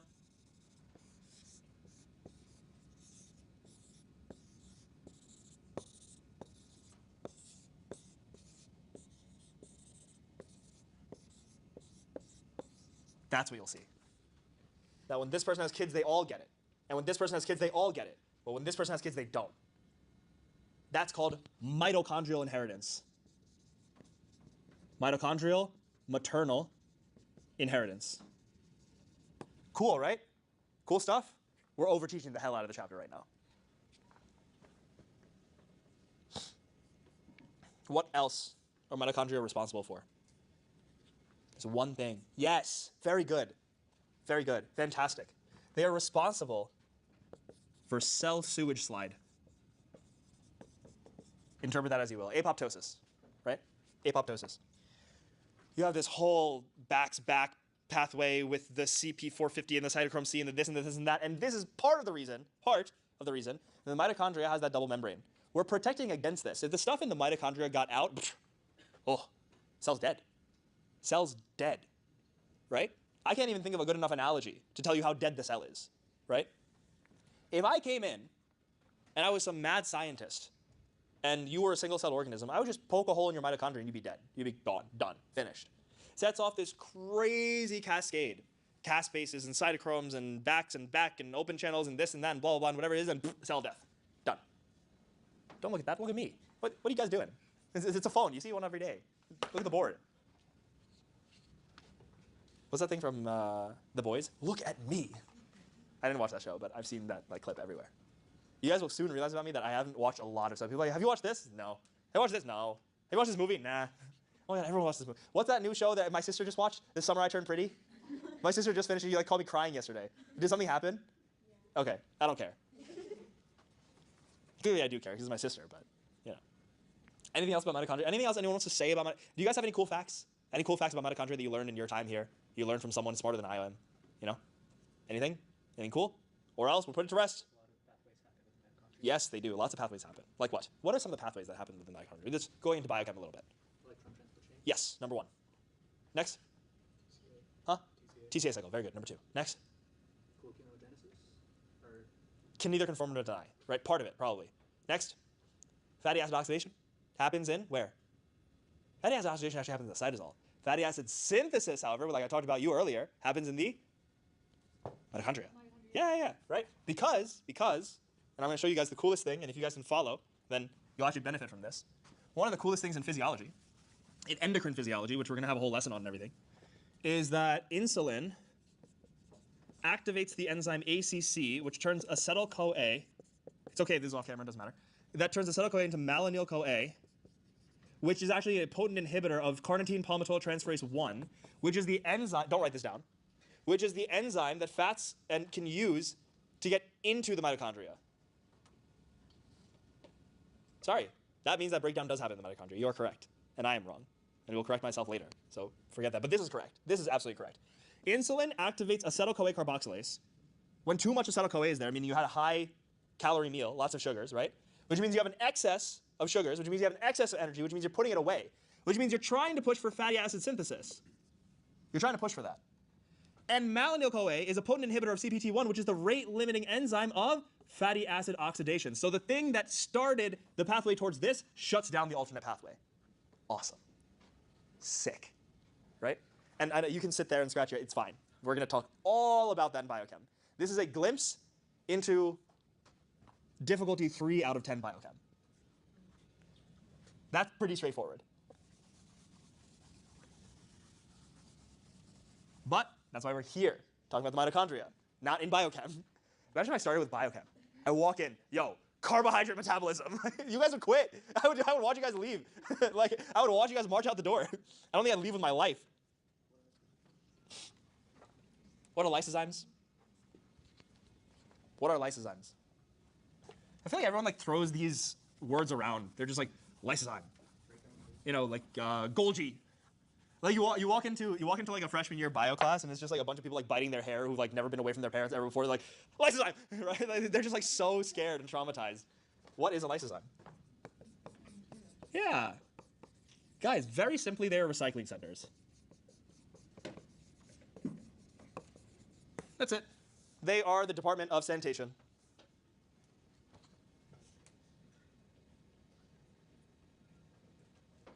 And I used to go into this long rant about them. No, that's it. They pick things up, they chop them up, and then, yeah. You know? Yeah? But, they do function alongside endosomes, which are the things that sort of package stuff and move them around the cell and package your proteins and blah, blah, and this and that. This guy's smart, I can tell. This guy's studied a lot of this stuff. He's looking at me, he's like, bakwas, like, what is this guy talking about? Lysosome. Let's put one right over here. You guys like that? Yeah? Is that a good space for it? Yes? Say yes. Oh my God. We gotta warm you guys up again. I forget, I'm like retraining a whole class of people. Guys, when I ask you for emotional validation, I need it or else I'm gonna start crying. I can't do this alone. Yeah. You're breaking up with me? Okay.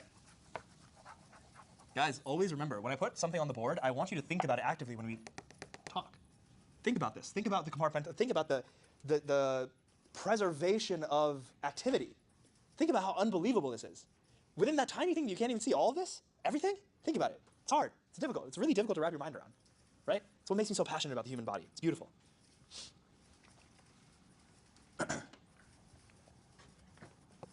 Anyone here watch The Pit? Yeah? Good show. Good show. Really good show. Endoplasmic reticulum, the ER. Honestly, one of my favorite parts of the hospital, the ER. Oh my God, what a place. What a place. You learn so much there. Yeah. Not that I'd want to do it for the rest of my life, but you definitely do learn a lot there. Anyone here working in ER? I've asked this before. Big hands. Big hands. You guys are some troopers. Seriously. Smooth and rough. Endoplasmic reticulum comes in two forms. Smooth, criminal, That was like such and a rough. seamless transition that Around the edges. I don't even know if there was a transition. Smooth and rough. Got tired of me? Not yet. That's a good answer. It's a very good answer. Once we start doing orgo, you guys will get, Are you guys excited? Did anyone do anything interesting today? Anyone do anything fun today?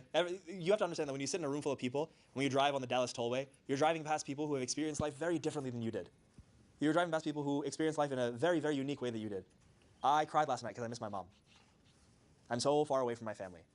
I'm very, very far away from my family. I miss them very much. And that's part of my life. And I'm sure that you guys have sad and happy moments in your lives that you're going through right now too. We're all here studying smooth and rough ER. And that's something to be happy about, right? Maybe not. Maybe not, but we're doing it. Okay. Who can tell me about the smooth ER? Yeah, so it's just like, it's all the stuff that you don't really think about in the cell. So it lacks ribosomes, number one.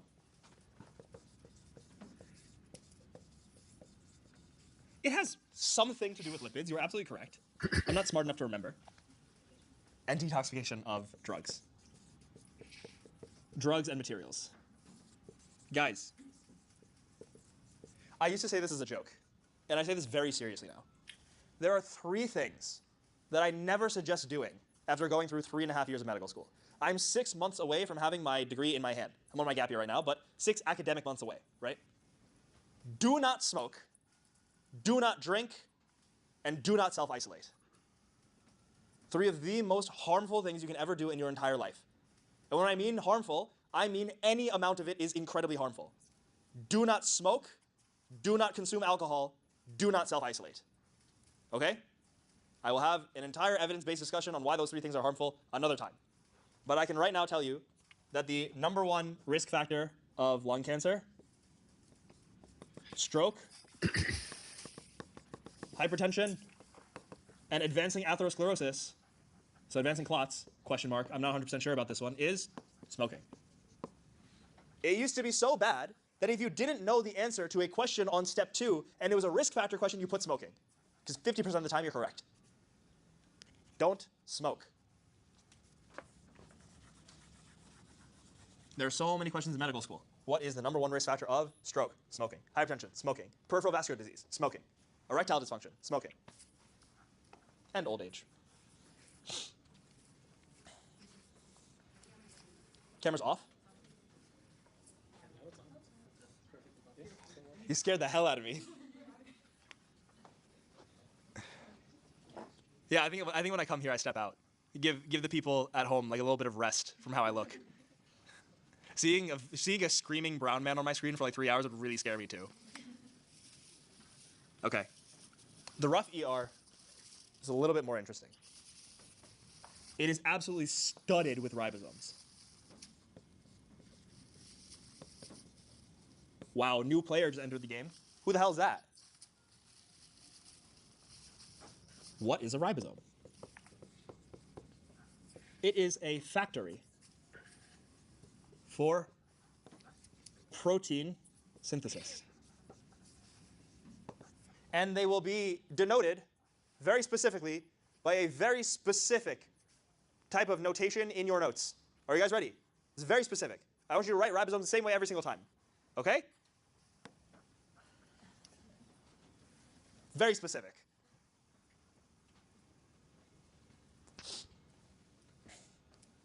And the thing is, the way that the electron transfer chain, the way that the endoplasmic reticulum is actually set up is that, why is Christy still here?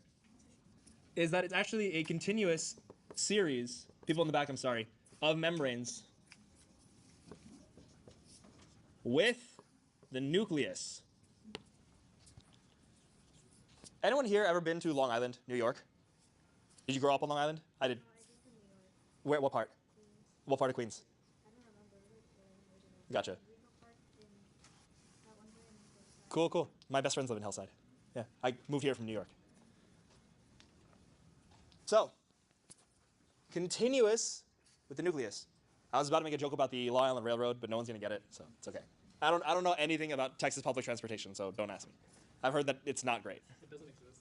Great, even better. You know what? Screw those poor people, man. Forget them. Who needs poor people when you're rich?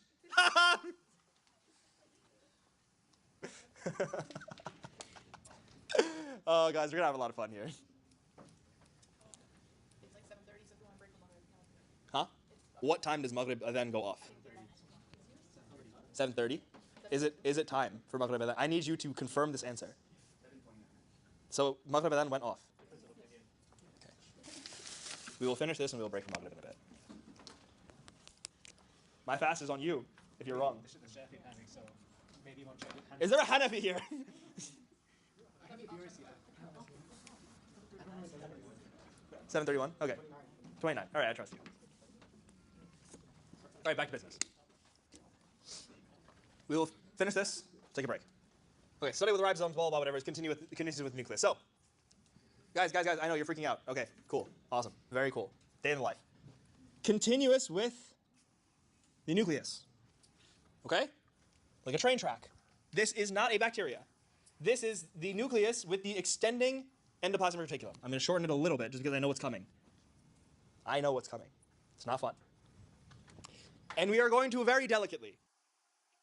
Give me 1 second. Let me check something.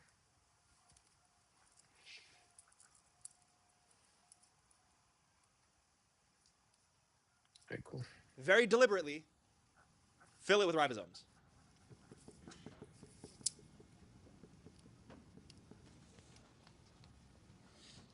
We're getting somewhere. It's kind of looking like a cell, a little bit. Maybe not. I don't know if you guys have ever seen one. I have.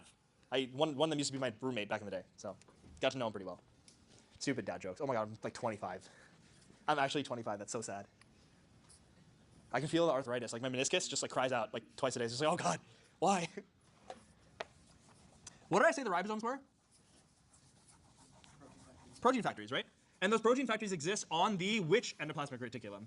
The rough, yeah. And the smooth just sort of continues with it, right? I'm not really going to draw in the smooth because like it's not important enough for me to do that. I do want to ask you a question though. I want to ask you a question. By the way, if you have to wash up for prayer, go now. What I write now is going to be on the board when we come back, and I will re-explain it. So if you need to wash up for prayer, go now. If I was a cancer researcher and I took a biopsy of your liver, a hepatocyte, versus I took a slice of your muscle, a myocyte. That's not how you spell myocyte. Can you tell me predominantly, relatively, which one would be greater in each? You're gonna be like, dude, I don't know. I haven't studied hepatocytes before and myocytes and whatever. Yeah, you'd have, because you just studied cellular biology. And all cells at their core are kind of the same. So tell me, relatively, which one's gonna have greater ones of which? Yes? Why? Why? Because the smooth is responsible for lipids getting more of it in the liver, and the muscle is responsible for a lot more protein than the rest. Precisely. But I just want you to modify your statement by one word. In the liver, it's not because of the lipids, it's because of detoxification. Detox. Have you guys heard of first pass metabolism? Any pharma people in here? Pharmacology? First pass metabolism is when you ingest something, a pill, ibuprofen, right? And you eat it and it goes into your bloodstream and it gets absorbed through your GI tract. All GI tract drains into what? What vein? It's called the portal vein, right? And the portal vein drops off all of the blood to the liver. And you're like, hold up, wait. If you're an anatomy and physiology person, you just broke a rule. You said the vein brings the blood to the liver. I did. And there's also the hepatic artery. Why is the vein bringing the blood? It's not just any vein. It's called a portal vein. A hepatic portal vein. And a portal vein circulates blood twice before returning it to the heart. The reason for this is because whatever you ingest needs to pass through the liver to get metabolized and broken down and detoxified and everything before you move forward. Which is why when you really want to get a drug into a person, you put it under their tongue, which will go straight into their vein plexus under their tongue, go straight into the bloodstream, or you shoot it. Or you give it to them through a central catheter directly into the heart. Okay? Does that make sense? And for the muscle, like you said, muscles probably have relatively higher burden of protein synthesis, correct? So, that being said, we'll cut the video right now. We'll put it in 2 parts. Let's stop that video, and I'll see you guys next time.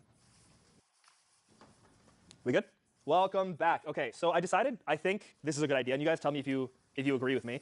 I think sometimes my videos are a bit too long. I think sometimes when you're sitting there for 2.5 hours, it gets difficult, right? And I'm gonna make a quick note here.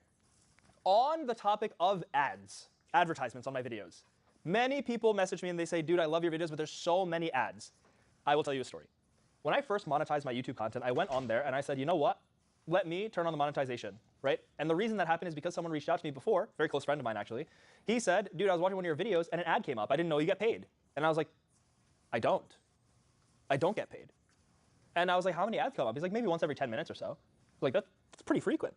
And I had no money out of it. And I had been uploading to YouTube for 6 months at that point. So 6 months, thousands of views, hundreds of thousands of hours, no compensation, filled with ads. And I ran an experiment. I turned my ad revenue on, and I asked my friend, I was like, go watch one of my videos again. Did the number of ads go up? He said no. So the only difference was that I was making money now. So regardless of whether I make money or not, the ads will be there. So why wouldn't I make money? Why wouldn't I monetize this? You can also pick which ads you want on and off, because certain ads are haram. Alcohol, gambling, dating, that one thing I can't mention on YouTube. You can turn on and off these, ads. So all I had to do was turn off everything that I don't agree with. Halas. And that's how I pay my rent. I'm being very serious. YouTube is my rent money. I'm being very, very serious. Being very forthcoming with you guys. So thank you guys for paying my rent. Let's keep studying. Where were we? For the people who had to leave for a little bit to wash up before prayer, I want you to look at the board. We were talking about the different, what's it called? Roles of the smooth and the rough ER, right? Smooth and the rough ER. And I said that the smooth ER was like detoxification, not really started with ribosomes, not started with protein factories, things like that, blah, blah, whatever it is, right? And the rough ER is more so studied with all these protein factories and blah, blah, blah, and this and that is continuous with the membrane, et cetera, et cetera, et cetera. I asked a question. I said, if I looked at a hepatocyte, a liver cell, right? And I looked at a myocyte, a muscle cell. There's a ladybug on this eraser. Oh, that's so cute. Look at that. It's adorable. You guys see that in the front? Very cute. You just noticed it? Huh? It's in there. Yeah. Has it? Yeah, it's going all around. Really? That's adorable. I love ladybugs. I loved them since I was a kid. There used to be a bunch of them in my garden. I used to sit down. They used to crawl in my hand. right? Lots of ladybugs on Long Island, lots of bunnies at night. They hop around in the streets, right? Lots of raccoons too. They're not so nice, right? Lots of geese, lots of raccoons, lots of ducks, lots of bunnies. It's an island, you know. Okay, anyways. If I took a muscle cell and a liver cell, I compared them, the relative presence of the smooth versus the rough ER. We need to know that different cells have different sorts of components in different compartments in different concentrations in different amounts to do different jobs. The job of the liver is first pass metabolism, like I said before, where when you eat things and you digest them and they drain through your GI system and they go through the portal vein to the liver, they get metabolized there. And that helps with digestion and this and that. Demon Slayer is a very good show. Very, very good show. I read the whole thing while I read the last couple chapters of Demon Slayer while I was writing my philosophy thesis. I would write a page of my thesis and then read a chapter of the book. And I did that until 6 in the morning. I started at 11, I did till 6. Because I wrote 24 pages of my thesis in one night. Okay. So, this compartmentalization, this sort of functioning, is different across the whole body. So obviously, cells are designed to sort of do different jobs, do different roles. This differentiation, specification, everything. Determination, differentiation, specification, we're going to talk about all this, right? Because I need to look at my notes. I honestly don't remember. I'm not a cell bio person, right? To be honest, are you guys enjoying it? Put your hand up if you're enjoying this. You guys having fun? Okay, fantastic, amazing, right? I hate this chapter. This chapter sucks.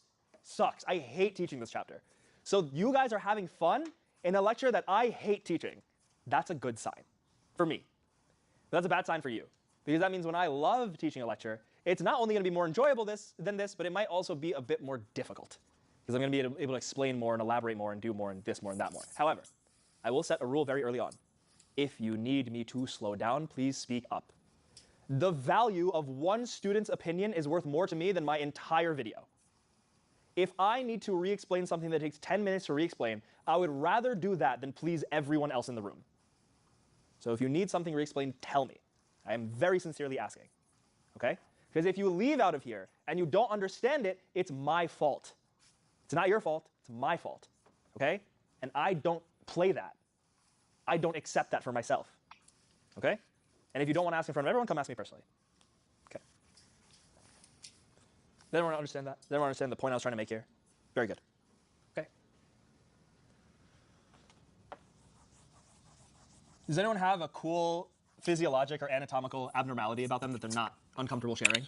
I, for one, am colorblind. I am colorblind. I have externally rotated hips, meaning my feet point out like this when I stand. They don't point forwards, they point out. If I stand like this, my hips are rotated inwards, and my knees are knocking. I have to stand like this to be comfortable, right? And I have a herniated disc. Hypoextended elbows. Wow, that's cool. Almost double jointed or what? No, or like fully double? No, not hypo. Oh, hypo. Yeah. Interesting. Doesn't go fully 90. Interesting. That's cool. Anyone else? My optic nerve is bent. Your optic nerve is bent. Does that affect your vision at all? Interesting. How do you find that out? I volunteered for like a class presentation, and then my teacher checked, and he goes, "Wait a second, it's bent." Wow, that's cool. If you ever get an MRI done, you'll be able to see it. That's cool. MRIs are scary. Anyone ever been in one? I had to go for one when I herniated my disc. It happened during my OBGYN rotation. I woke up one morning, I got out of bed, I planted my left foot, and I just fell.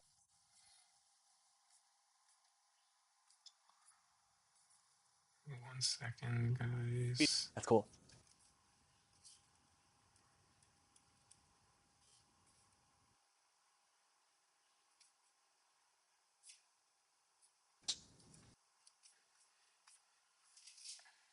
Fell to the floor. Like pain. Like pain, burning, radiating, shooting, like all the pain you can imagine. Anyone ever herniated a disc before? Anyone? Okay. It's painful. It hurts. But alhamdulillah, I'm better. Doing a lot. Toradol's one hell of a drug. Toradol's nice, man. Listen. Toradol's nice. Because do you know what Toradol is? It's an NSAID. It's like really strong Advil with a tiny, tiny, tiny, tiny, tiny little bit of heroin. That's Toradol. Toradol's cool. All right.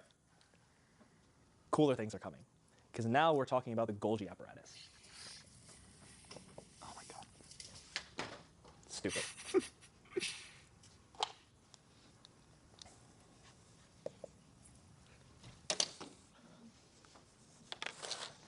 It's a New York classic. Whenever I got mad at a marker, I'd toss it across the room because the garbage can was over here. Yeah. Huh? It's on, it's on. Yeah. I can see it. I can see it. You guys hear me? I'm not using the class microphone, but you guys can still hear me, right? I am a very loud person. I outshouted a protest one time. I outshouted a protest. Okay?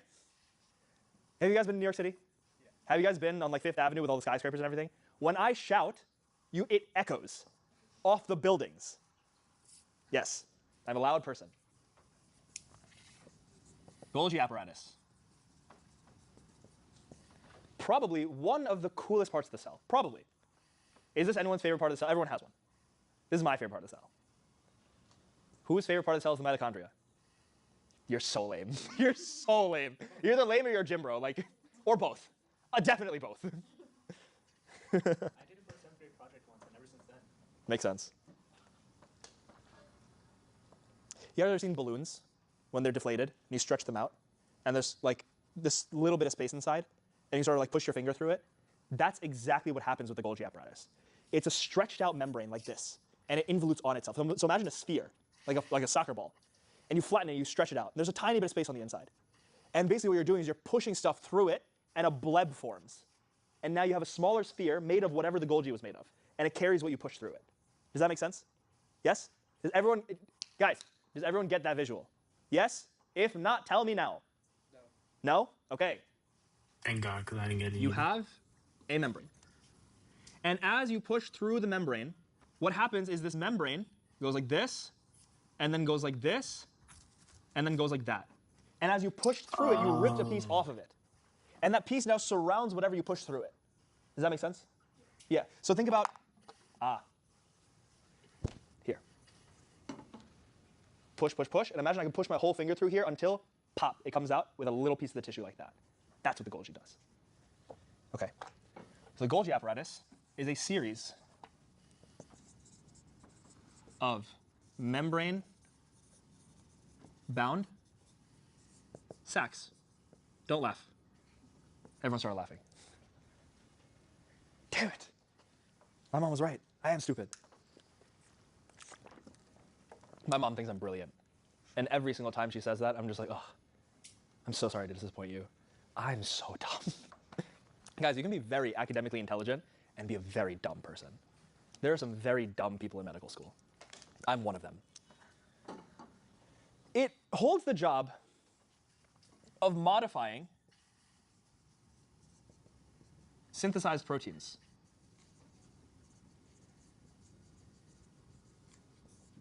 Yes? Modifying synthesized proteins. I put modifying in quotes. Why? That is a whole discussion in and of itself. Post-translational modification are words that shake me to my core. I hate those terms. Anyone here ever had surgery done? For anything? Anything at all? Do you guys mind sharing? ACL? Sorry? Appendix? Adenoids, okay. Post-translational modification is cellular surgery, molecular surgery. It is precise. It is exact. It is only done when necessary. And it completely changes you for the rest of your life. Okay? Guys, one more thing that I go on a rant about all the time. Plastic surgery. Trauma plastics, burn plastics, reconstructive plastics, lymphatic plastics, some of the coolest, most amazing, cutting-edge science the world has ever seen. These people are lifesavers. When you can give someone with cancer who has their lymph nodes destroyed proper drainage from one part of their body so that they no longer need to feel heavy and gross and get it drained and like have their literal limb rotting off of them, when you can do that or reconstruct an acid burn victim's face, you deserve respect. However, I'm not going to give over here, not over there, over here in the front, not on the camera. Okay. There's a reason I say that. There's a reason I say that because when you look at the phone screen, you tense your eyes. It's bad for you. It's very bad for you. You get a frontal headache, right? So, surgery is meant for stuff like that. Guys, nothing in this world is worth getting a unnecessary surgery over. I will leave it at that. I will not speak further on the matter, but those are my opinions as someone who's seen it happen to other people. There is no reason to get a surgery that is not medically necessary. Unless it is to fix a gross deformity or to bring you back quality of life, don't do surgery. Surgery is one of the scariest things a human being will ever go through. And one of my mentors who was an orthopedic surgeon said, when someone comes to a surgeon, they trust them with whatever life they have left to give them back the life that they want. That's when you get surgery. Okay? Yes? I will give you these little tidbits of information as time goes on. And I hope that it changes you, because it changed me. So, the Golgi modifies things and then also packages them. It packages molecules into vesicles. What are vesicles? Like these little membrane blebs that carry stuff throughout, the cell in order to get from one place to another, things like that, right? Not much else you need to know about that. And the vesicles actually merge with what? Those vesicles, they're little membranes themselves, they merge with what? The cell membrane, yeah. These vesicles merge with the cell membrane. When my mom looks at my handwriting, she says it's like halfway between script and garbage. I hope you guys agree. No way. You're allowed to agree. You're allowed to make fun That's of me. I make a funny. lot of fun of you guys. You're allowed to make fun of me. I won't take it to heart. I'm just going to go cry when I get home, but I'm not going to take it to heart in front of you. No blame on you today. Nah, that's a different level of insult. That's funny as hell. We have fun here, guys. We have fun. We learn, but we have fun. I've heard a lot hate of boring things about references. my handwriting, but I hate it when people that's were like, that's a little worse. I have been in the field of pediatric oncology for 35 years. And I was like, and yet you can't deliver a 30-minute lecture. You can't hold my attention for 30 minutes. How? I feel so bad for the people you interact with. Like, that's just so sad. Like, you're sitting here, 30 plus years of experience, I don't even want to listen to you. I don't want to listen to a word that comes out of your mouth. That's so sad. If I ever become like that, guys, of mice and men, right in the back of the head, please, please, put me out of my misery.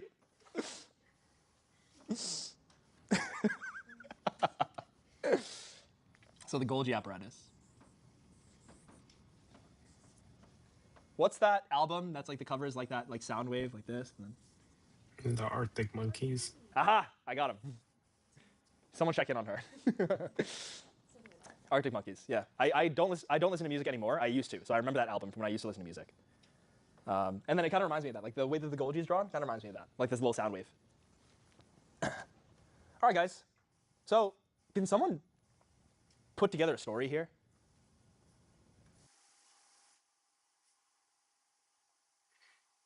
Wait, guys, hold up. Give me 1 second.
Okay.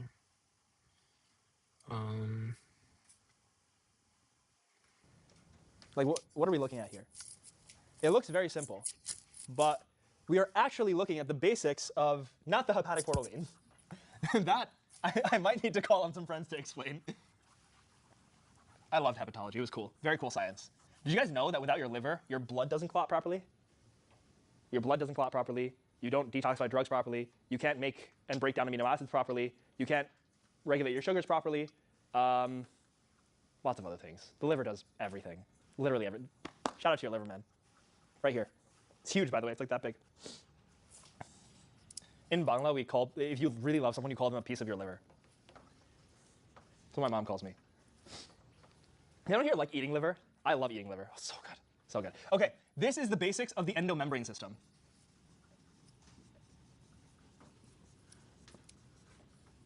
And in order to describe the endomembrane system and talk about exactly what's going on, I need to write you guys a story.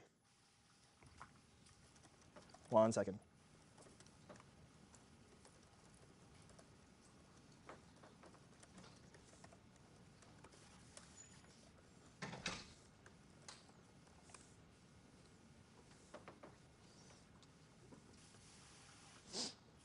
I need to tell you guys a story. The DNA inside of our cells is turned into mRNA.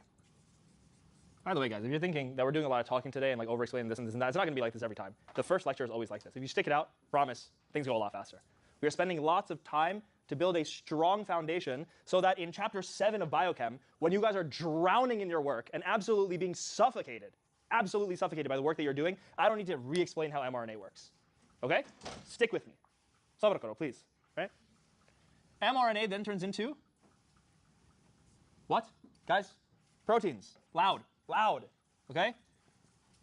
The proteins are synthesized where? Loud. Ribosomes. Good. Okay. These proteins are packaged into the vesicles from the loud. Good.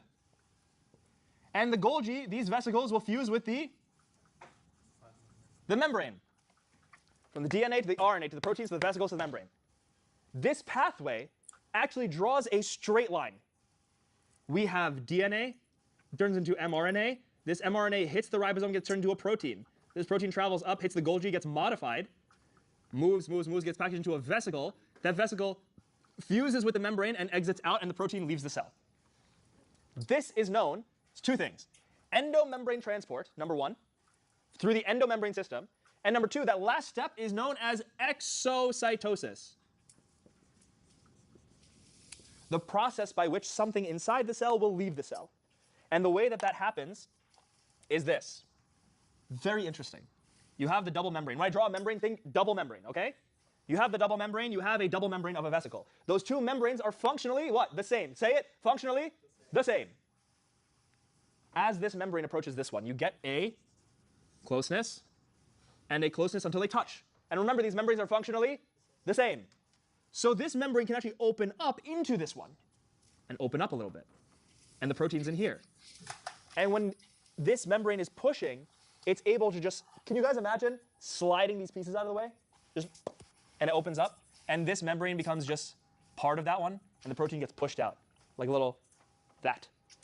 It goes, it fuses, and it goes, just becomes part of that cell membrane. Interesting.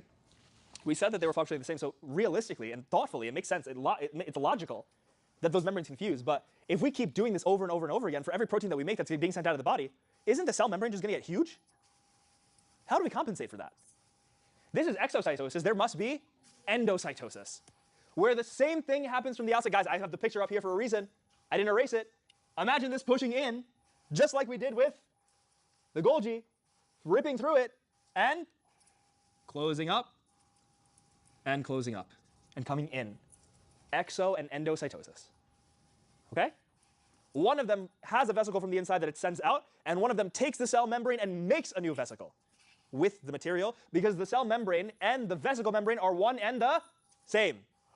Fantastic. You guys are doing great. And yeah, I'm doing great.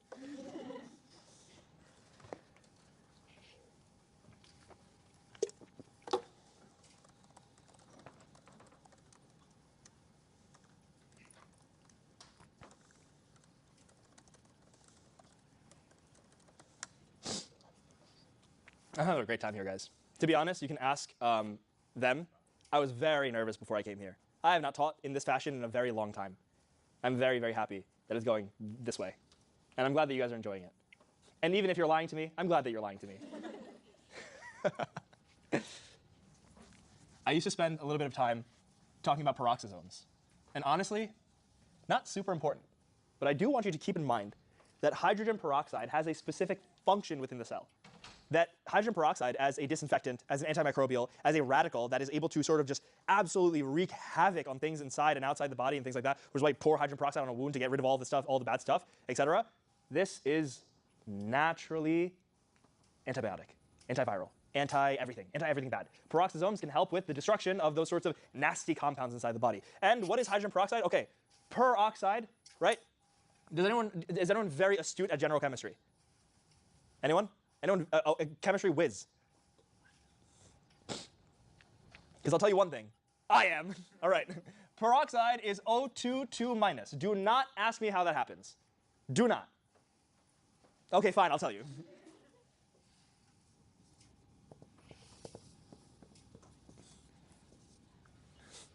that's a breakup waiting to happen.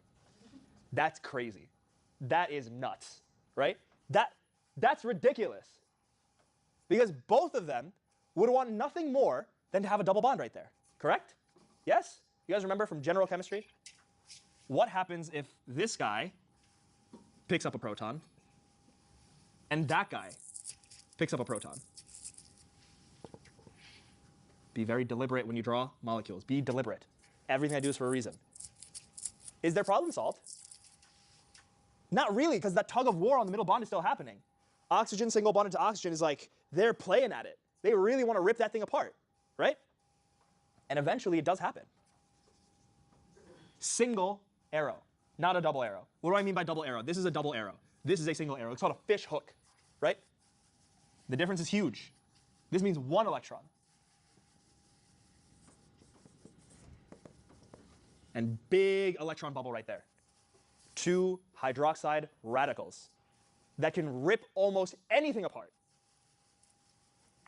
Okay. Guys, I got into a whole discussion about my students, about what type of bond dissociation this is. And they kept trying to tell me that I'm wrong, but I'm not wrong. I promise you I'm not wrong. This is called a homolytic bond dissociation. Like, how's it homolytic? Electrons are going 2 ways. I don't care. Homolytic because it makes the same thing. A heterolytic bond dissociation makes different things. If I'm wrong, bring me evidence that I'm wrong. Okay. There is one part of this chapter that I'm not very good at. It is the cytoskeleton. Okay? And the thing is that I'm not good at explaining it, and that means it's a waste of my time to try to do it, because I'm not going to give you information that is poor. That's not what I'm here to do. And I am more than okay with admitting that. So, read up on what the Kaplan book has to say about the cytoskeleton. But until then, I will narrate you some things directly from my notes that I took away from it, from my understanding. Okay? The cytoskeleton. Basically, for structure, shape, things like that, correct? We have microfilaments. We have microtubules.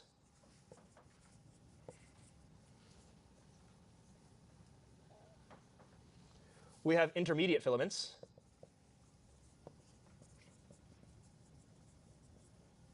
I can just hear the frantic tapping of Apple Pencils. It's so funny. Oh, I do not envy you guys. Imagine if I had to deal with me. Oh my god, I wouldn't last an hour. Seriously. You guys are troopers, man.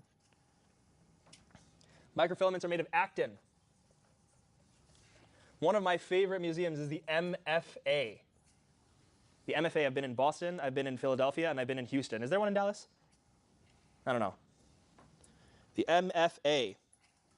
And what you need to know about them, actin specifically, is that it interacts with myosin, and this leads to muscle contraction. And it also plays a role in cytokinesis. Notice how I wrote that. Actin plays a role with myosin. Microfilaments have a role in cytokinesis. And microfilaments are made of actin. So that doesn't necessarily mean that microfilaments in and of themselves have a role in muscle contraction. It's much bigger than that, right? Specifically, they form the cleavage furrow in mitosis, correct? The cleavage furrow. What is the cleavage furrow? It's that thing in the middle where the cell begins to involute and split down the middle. What is that process by which it splits down the middle? What's it called? Huh? Good. Well, we had it on the board. I think there's another one, right? There's one more thing. I forget. We'll come across it. Too much medical stuff in my head. I was like, how do heart attacks happen? Right, actin. Microtubules are made of tubulin. And this is how kinesin and dynein, I can never spell this right. Kinesin and dynein move around the cell. Dynein dives into the cell, goes towards the cell center. Kinesin goes the opposite way. What's so funny? You want some peanuts? Okay. I'm hungry too, man. Actually, I'm not that hungry. Yeah, what's up? Question for microfilaments, since like That is a question for a cell biologist. That is a very good question, though. I want you to ask it to someone and come back and answer me. Hold on. Everyone on YouTube can hear me chewing.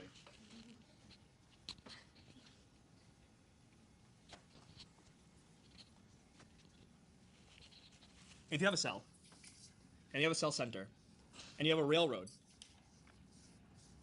all around the cell, the protein that will dive into the cell will be dynein, and the one that walks out will be kinesin. So this way will be dynein, that way will be kinesin. Does that make sense? This is important when it comes to neurons. The cell body of a neuron may be all the way over here, and you have this long axon with the axon terminal. And I say that something's moving from here to here.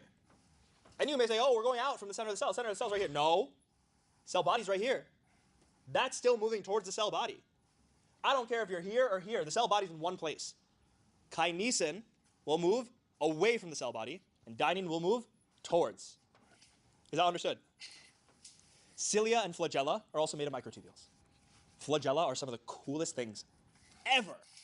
The fact that you have an entire motor, a generator, packed into the tail of a single sperm cell is nuts. That's crazy, man. Crazy. Not as crazy as pregnancy. I will consistently remind you guys that pregnancy is the coolest thing you'll ever study in medicine. It's sick. It's awesome. Secondary to, of course, cardiology, you know. Anyone here want to be an OBGYN when they grow up? Yeah? It's a cool field. 1 second. Definitely made me question a lot of my decisions in medicine about whether or not I want to do it. But I decided there's probably better people than me to do OBGYN. I had one of my best patient interactions at OBGYN because our translators weren't working, and I had to do a full medical interview in fluent Bangla for an hour. It was a very, very, very life-changing experience for me and the patient. And she ended up coming back and asking for me 2 months later. I was at a different hospital. Because no one else understood her. Speak to patients in your native language if you have one. They love it. I don't care who in your hospital tells you not to, or says you can't translate, or you can't do this, or you can't do that. If you don't do it officially, do it unofficially. Find the patient yourself, hunt them down, and speak to them in your own language. Okay. Intermediate filaments basically just help anchor organelles.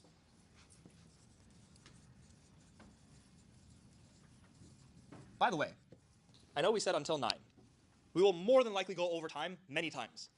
If you guys want to leave now or later or at 9 or whatever it is, guys, I'm not going to be offended in the slightest.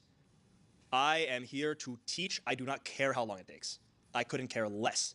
If I get home at midnight tonight, I would think that this was worth it. Okay? If you guys need to leave, leave. However, every single time I've said that, if a student needs to leave, they've always apologized, which makes me feel very good because it means students like being here. But listen, that doesn't mean you can't leave. If you were gonna leave right now, please feel free. I'm not stopping you, I promise. Okay. There is a little bit more about the cytoskeleton, but nothing else that I really feel comfortable talking about because I'm not that great at this stuff. We're almost done, guys. We just have a little bit to talk about the different types of cells, and then a little bit about the way that cellular organisms work. And that'll be it. Thank you guys for coming. Thank you so much. I am going to Talk and Tacos later. Text me. Okay, tissues.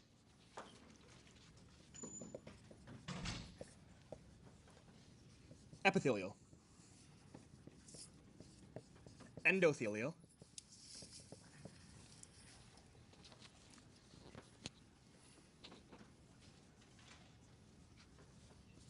Neurons. Muscle. How you doing? Keeping up? Good. How are you doing? I can't believe you guys are even here. Isn't that crazy? It's so weird. You never know, man. We're going to replace endothelial with connective. I don't love that, but I'm not the boss here. Actually, I am, but like I don't know anything. Epithelial. Covers the body and lines its cavities. One time I was teaching, and I had a friend who was sitting in lecture. I was like, I'm trying to line your cavities. That dude was hot. My friend's a good-looking guy. Huh? Involved in absorption, secretion, etc.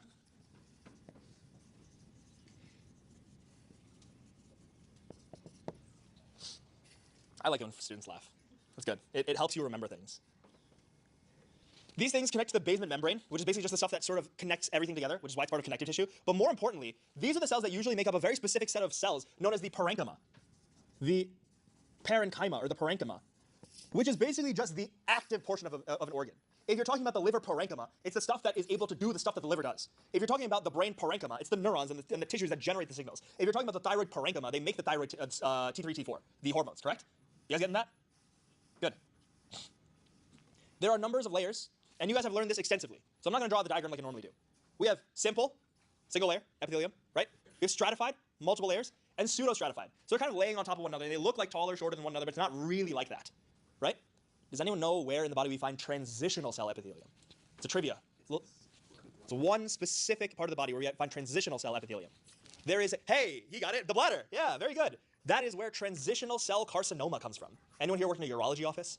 Ever? Or like been with a urologist? Anyone know a urologist? Okay. Transitional cell carcinoma is a specific type of cancer that happens only in the bladder, and it usually happens in men. What's the #1 risk factor of transitional cell carcinoma? Smoking. 50% of the time, you're right. Okay. Shapes? Cuboidal, columnar, squamous. Flat, cuboidal is a cube, columnar is like a column, correct? I like this. I see people like leaning back, relaxing, laughing. It's good. This is the way class should be, right? We're supposed to have fun here. Who is the best teacher? If someone in this room thinks they have had the best teacher ever, tell me now. Tell me the story. Yes. Bruce Novak for Oakland. Okay. Bruce Novak. What was special about Bruce Novak? He's just like, How does he math? made everyone feel comfortable. He explained things really well. Good. He didn't do PowerPoints. He like wrote handwriting. Yeah. Yeah, 100%. I feel like one thing that I've noticed about all of the teachers that I've personally really loved is that they crossed that barrier between the text and the student. It's almost like they were the thing connecting you two. You know what I mean? Because some teachers are just like, here's the text, here's the information, you're the student, right? And they just act as a translator rather than someone who's bringing you into that world. You know what I mean? Connective tissue. These guys make the framework for other things to rest on and do their thing on, right? And most cells in the connective tissue produce and secrete materials like collagen and elastin, which produces the extracellular matrix, the ECM. I have a nasty scar on my left leg. Gross. It's like, I don't know if the camera's gonna get that, but it's like that big. It used to be that big and now it's shrunk, it's like this big. It's a keloid scar. And it's an overgrowth of abnormal collagen because my body was so violently reactive to what happened. So like you just had an overgrowth of all this collagen, got super disorganized and blah, blah, and this and that. But that's basically the stuff that lines your extracellular matrix. So now, if I scratch this part of my thigh, I can't feel it. I don't have any nerve endings in this part of my leg anymore. So I actually can't feel, I feel pressure, but I can't feel myself scratching my scar. What happened was I was running a 600-meter race behind my team captain in my junior year of high school track and field in the winter. And it was so cold outside that I actually didn't feel my legs. It was like 28, 29 degrees outside. And I had on a pair of very thin tights and shorts and a tank top because I'd taken off my sweater to race. He stops dead at 400 and his racing spike goes straight through my thigh. That's how I got that scar. And I didn't feel a damn thing. I didn't realize, the racing spikes are basically like these little needles at the bottom of shoes that help you grip the track a little bit better when you're racing. They're actually very helpful. But I didn't realize it at the time until I saw the trail of blood on the last 200 meters of the track while I was racing. And I looked down at my leg and you can see the blood all down my calf. And I tore a nice pair of tights. It's unfortunate. Huh? Of course I did. What are you talking about? Okay. I don't love the next part of the chapter. They talk about like archaea and bacteria, and they go on this whole tangent. I took so many notes, and I color-coded them, and I did this, and I did that, all for them to be like, archaea are like the in-between. They're kind of like prokaryotes. They're kind of like eukaryotes. Don't really know much about them. That's it. What? What are you giving me a whole page of information for? That's the thing, right? Whereas just like, also, neurons and muscle, we will have our entire chapter on, right? If you guys are the read ahead type of people, you ready for this? I don't know if you guys have ever seen me do this before. Neurons are in chapter 4, and muscles are in chapter 11. And if you don't understand why that's so special, remember that there's 4 books that I teach, and each of them have 12 chapters. So it's 48 chapters total, and I know where every single piece of information is in every single book. Not because I'm smart, but because I've done this a lot. Classification of bacteria. I'm going to let you guys do this one. Sphere-shaped bacteria are called cocci, or cocci, right? Rod-shaped, bacilli, and spiral-shaped are spirilla, right? There are certain names of bacteria that you'll be able to see, and this is important for like passages and things like this. So if you see lactobacillus, acidophilus, bacillus, the bacilli. S. aureus stands for staphylococcus, right? Does anyone know the spiral-shaped bacteria? Anyone know one? It's gonna blow your mind. It's one of the oldest bacteria known to men. It has a very simple treatment, but a lot of people die from it because they don't get it treated. Or a lot of people did die from it. Huh? No. Measles is a virus. MMRV, right? No. Streptococcus. treponema pallidum, also known as syphilis. What is the treatment for syphilis? What is the treatment for syphilis? You guys will be blown away. You think it's some crazy meropenem, carbapenem, crazy doxycycline, like 4 weeks of this, 4 weeks of that. One single shot of penicillin. One. If you have primary syphilis, you get a shot of penicillin and you're good. What would you do if you're allergic to penicillin? You desensitize the patient to penicillin. You give them tiny, tiny, tiny doses of penicillin to lower their allergic response and then dose them. And you do that in the hospital. I had a patient with tertiary syphilis once, means that the syphilis got into their bloodstream and was entering their brain, right? So the normal thing for syphilis is one shot, which is, I think, 1 million units of penicillin G. Penicillin G is a specific type of penicillin that you can inject. The treatment for tertiary syphilis at the time is 15 to 21 million units of penicillin G every single day for 14 to 21 days through an IV. People should get treated when it's early. Very interesting stuff. Aerobes and anaerobes. What is an obligation? Everyone, if I said, it is obligatory for all the men in this room to come eat tacos with me later. What is an obligation? You must do it. The prayer we did before, that is an obligation. I cannot miss that prayer. It's not possible. It's not feasible. It's not allowed within the Islamic code of law. Within the code of law, if you are a man, there are acceptances and allowances for people who are sick or in a coma or sleeping or forgetful or this or out of their state of mind, or many, many, many for women who are on their cycle, right? Or pregnant labor, this, that, whatever. There's so many allowances. Islam is a religion of mercy before anything else. It is a religion of intention and a religion of mercy, right? However, if you're a healthy man and you don't have any excuse, like sickness or coma or whatever it is, and your state of mind, you must pray 5 prayers every single day. You have to. I had a friend who asked me one time, he's just like, why do you do this? I was like, I have to. So what do you mean you have to? I was like, I have to. There's no ifs, ands, or buts about it. In the same way that you have to drink water, I have to pray. No ifs, ands, or buts. No questions asked. So when you talk about obligate aerobes, they have to have oxygen. Need oxygen. And when you talk about obligate anaerobes, oxygen would kill them. Yes? How does oxygen kill? How does oxygen kill? There's a very interesting phenomenon known as radical oxygen species production. You know all of those words. You know what oxygen is, you know what production is, you know what radicals are. Put them all together. If you want to do the in-depth reading, if you want to learn something a little special,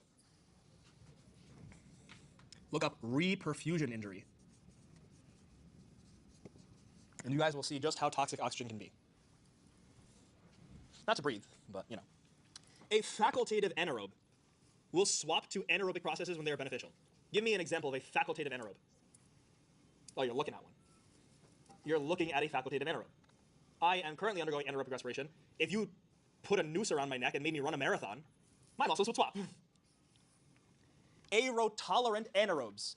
Anaerobes that tolerate air. They don't use it. They're like, it's fine. Yes? Is everyone up to speed? Everyone's good? Okay. You know what I love about this MCAT course and teaching it? Is that in the beginning, you see everyone, they're just like, yeah, we're good. We're okay. We're fine. And then we get to chapter 2. Then we get to chapter 2. And I have to tell you about how the progesterone withdrawal within the female's body leads to an increase in gonadotropin releasing hormone from the hypothalamus, which increases gonadotropin release from the anterior pituitary gland, acting upon the follicles and ovaries of the woman in order to increase the deciduization and endometrial growth in preparation for the new menstrual cycle that will actually negatively affect the GnRH to grow the single follicle that's most sensitive to the estrogen that's being produced. And then the estrogen that's being produced actually floors out at a specific level in the ceiling, which turns off that negative transmission to the hypothalamus. You get the LH spike that allows for ovulation. And that is the summary of one card in Jack Sparrow. I'm just, no shade. And that's chapter 2. We'll get through it. That's what one card in Jack Sparrow felt like. So we'll do that on Sunday. If you're scared, sleep in that day. But even if you sleep in, I'll be here at 4:30. I guess that's what. Prokaryotic cells. He got a high score. Before all the estrogen, progesterone, GnRH, everything fall away. That's Also, it's what so worked weird for him. teaching this course. It's just like, especially like I was teaching to a smaller group in Brooklyn College. Like, I feel more comfortable now because like Brooklyn College is a small group. I think I could literally see it in front of me. Like it's like 4 people or so. The first time I did it. So my second chapter was literally just all about the menstrual cycle. And there was like 3 women in the room and 1 man. And I'm just standing there talking about like periods and the menstrual cycle and pregnancy and this and that. And I'm just like, I don't know anything about this. What am I doing? I felt like such a poser, you know what I mean? I felt like just bringing like my sister with me, just like, please help. Oh man, we'll get through it. It's very complicated. I'm not gonna say that it's not. It's super, super complicated. Okay, so prokaryotic cells, basically they have some things that eukaryotic cells don't. They have a cell wall, right?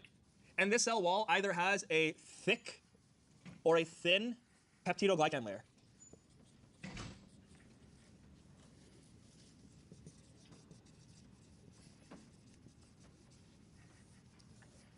A thick or a thin peptidoglycan layer.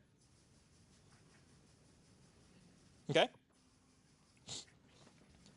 This is gram positive, and this is gram negative. You're staining the peptidoglycan. That's what you're staining, right? And I want you guys to remember one thing as you journey into medical school that will stick with you when you study microbiology. It is very important to understand that the gram-negative bacteria actually cause much harsher infections because of one thing. It is known as lipopolysaccharide, or LPS. Guys, when we get sick, what is it? What is making us feel sick? Don't say an infection. It is your immune system's response to the infection. Lipopolysaccharide is an incredibly immunogenic molecule. It activates the immune system like pouring gasoline over a fire.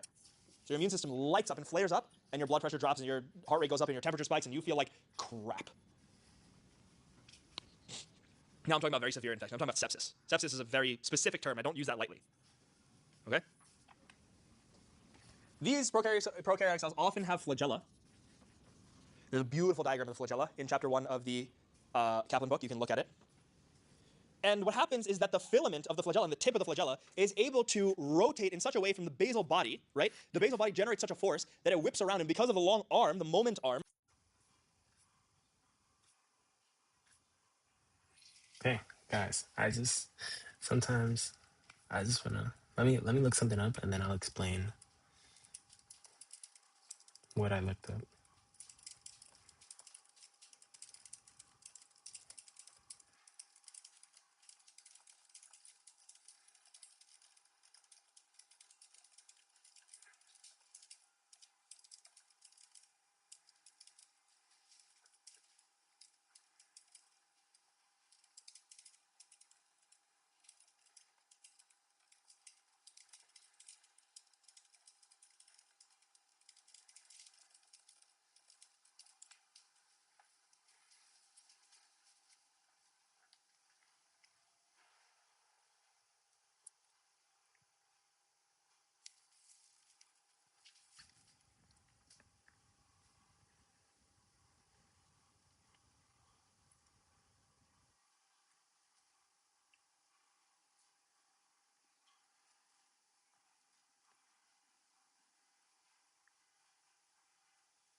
Okay, basically I just wanted to see if it was possible, like what if you took bacteria, right? Like, so bacteria, they obviously have this LPS, and let's say if there was a product that broke down, like, I understand that there's like specificity, and obviously like not all bacteria are gonna consist of the same exact lipopolysaccharide. I just wanted to see if it was possible for you to make something that would be used daily, um, and that would fight against like pathogens pretty much. But they basically said no, so nothing really. Of the flagella, it generates torque, and that torque allows it to propel forward, right? Does that make sense? Beautiful, beautiful stuff. Very good. Is everyone following? Who here is tired? Be honest, who's tired? We're almost done, I promise. I wish I could raise my hand. I know I'm keeping you guys here for a long time, but it's for your own good. For your own good. My students who did the best on the I remember. I'll actually tell you right now. I remember 3 of my students who came to every single one of my lectures at Brooklyn College. I will not give you their names, but I'll give you their initials. These are their initials. He came to every single lecture I had. He got a 519. She got a 517. She got a 516. They were my best students of the first batch of students that I had. Stick with me. I've never had a bad review from a student. In 3 years, I've never had someone say that it wasn't worth it. I take pride in that. I take a lot of pride in that. But be cautious. Do not get cocky. I had one student whose full-length averages was a 523 average on their full lengths. Across 5 of them, it was a 523, and went in and got a 512 the day of. Tragic. Damn. That is tragic. Do not get cocky. Prokaryotes also have a nucleoid region because they want to be us so bad. It's like, oh, I can compartmentalize. I got this. No, you don't. Stupid, idiot bacteria, dumbass. Yeah. And they can also transfer and acquire DNA through plasmids, which are little rings of DNA that are separate from their actual DNA. The nucleoid region is where they kind of just hold their genetic material. It's a general location. Correct? Yes? And we'll talk about this now. The ways that prokaryotic cells reproduce. Number 1, do the SpongeBob. Binary fission. Do you guys remember that episode of SpongeBob? Who here is a big SpongeBob fan? Like I am. I love SpongeBob. Love that show. It's my favorite show ever, of all time. The first 100 episodes of SpongeBob are some of the best TV ever written. That and House MD. Oh, and Attack on Titan. Attack on Titan is pure, absolute cinema. Oh, and Attack on Titan. Best TV ever written. That and House MD. SpongeBob. So and he Attack on lists Titan. 3 Attack on Titan things: is pure, SpongeBob, absolute House MD, and Peaky Blinders, AOT. great show. Wow. Fantastic show. Jahil, definitely like What very, a diverse very raunchy range. stuff, but great show. I watched it like 2 years ago. What else? We'll talk. Who remembers that episode of SpongeBob where he's talking about the hatchling slasher? And he's like, and he cut off his own arm. He's like, you mean like this? Like this? And he keeps pulling his arm off and it keeps multiplying because he's a sponge, right? Binary fission is basically that. The bacteria is literally just like, watch this. And he just starts breakdancing, and now there's 20 of them. That's basically what happens. That's binary fission. Imagine if I walked out the door and came back and there's 2 of me. You guys would all be running for the door. Not only because it's weird, but because imagine a world with 2 of me. I would not run out the door. I would be confused. I'd be like, is there something wrong with me? I hate myself. Genetic recombination. Could I be creeped out pretty easily? You guys will never after truly know that? how I Yeah, feel about probably. myself. And that's one thing you'll learn in this class. Sometimes I will say I'm like the dumbest person, most ignorant person in the entire world, and then I'll be like, yo, if there were 20 of me, it'd be lit. I don't know if I mentioned earlier, but I have a degree in philosophy. That's what I got my undergrad degree in. So that's why I'm so conflicted about all my thoughts about everything. I've spent so much time thinking that that's all I do now. Anyone here ever dabble in philosophy? Either on your own time or in school? Yeah? Yeah? Cool. Very good. Let's talk sometime. Genetic recombination is the method by which bacteria are basically able to modify themselves and modify their genetic material without actually needing to have sex. Because when humans do that, they have to have sex, reproduce, pass on genes, and evolve over time, right? Bacteria sex is a little bit different. Guys, we're going to be very, very, very straight up about everything that happens in this class. We're going to talk about periods and sex and intercourse and fertilization and death and dying and bleeding and this and that and the cardiovascular system and fetal development and everything. We're going to be very upfront. Very, very upfront. Humans, in order to pass on genetic material, need to have sex. And sex is a very energetically expensive thing to do. You use a lot of calories. You can only really do it when you're healthy, right? Et cetera, this, that. And it has consequences, right? So what bacteria can do is they can actually just take up genetic material from around them, from other bacteria, and from other things, right? So let's talk about these things that they can do. Number 1, it's called transformation. Transformation. This is when a bacteria dies. You have a bacteria with all of its plasmids inside of it and its DNA, in this big coil, right? And when this bacteria dies and it releases all of this stuff, another bacteria with its DNA is like, hey, I want that. Just picks it up. Transformation. Make sense? Following? Yes? Tired? Yes, we are. Yes, we are. We are tired.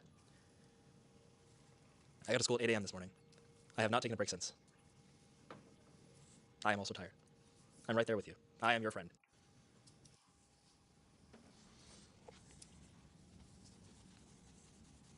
I meet a lot of people in New York who see me in public at a coffee shop or a bookstore, whatever it is. Like, oh my God, I watch your videos online. Happened to a couple people in Dallas as well, right? Like, I think at this point, like 6, 7, oh God, people like people who have approached me and been like, oh, like I know you from your videos, things like that. Oh, I shouldn't have done that. I should have just lied. Shouldn't have said anything. I'm gonna hang myself. no, guys, I'm okay. Don't call anyone. I'll be okay. I'm gonna clip this. Huh? I'm gonna clip that. It's already clipped. It's on my YouTube. Everything I've ever said is clipped. Can you hit the emo first? No, no way. Off camera, maybe. Okay. What was I saying? What was I talking about? Something about meeting people. Yes. And yeah, but I forget where I was going with that. They watch your videos and you meet them like in person. Oh, right. So I meet them in person. It's just like, people are just like, oh, I didn't know if you want me to say hi or whatever it is. Guys, I love meeting people who have benefited from my content. It is the most beautiful thing ever. Because this, to me, is my life. This is what I love to do. This is my passion. This is what I do with my free time. I love this stuff. And the fact that things that I love to do make people's lives better and easier, nothing better than that. I'm living a life. Who could ask for more? I eat and I sleep and I live in a nice home with nice people and I have a good family, alhamdulillah, and I study and I work, and people benefit from what I do. What could be better? Who's living a better life than I am? Seriously. And I want this to be you guys. And someday you're going to be in my position, you're going to teach. It's going to feel great. It's going to feel fantastic. On that note, let's talk about bacteria sex. Yeah. What's this one? Conjugation? Yes. There is a F plus bacteria that is able to make a bridge, and an F minus bacteria that is unable to make a bridge. And that ability Halfway between script and garbage is still crazy to me. to make a bridge is actually coded within the gene that they're passing on, and other genes as well, right? So let's say that you had a bacteria with a main DNA, and you had F plus and one called VANC. And you have another bacteria with just this DNA. The F plus gene inside of this bacteria allows it to throw a bridge. This is called a conjugation bridge. This is bacterial mating, correct? And over this bridge, it is able to copy and transfer these plasmids. So now this F minus bacteria becomes an F plus bacteria with VANC. And it is able to go to other bacteria. Let's say that this one is marrow, and it can throw a conjugation bridge. And not only can it give VANC, it can accept marrow. And now these two bacteria, because of this one, can mate and have vancomycin and meropenem resistance. And then bacteria just start tossing lines over one another. And that's how we garner resistance, right? Can an F1 throw a bridge to another F1 as well? Yes, 100%. If you have the F, that's a very good question. Question was, can an F positive bacteria throw a bridge to another F positive bacteria? 100%. Once you have the ability, you can.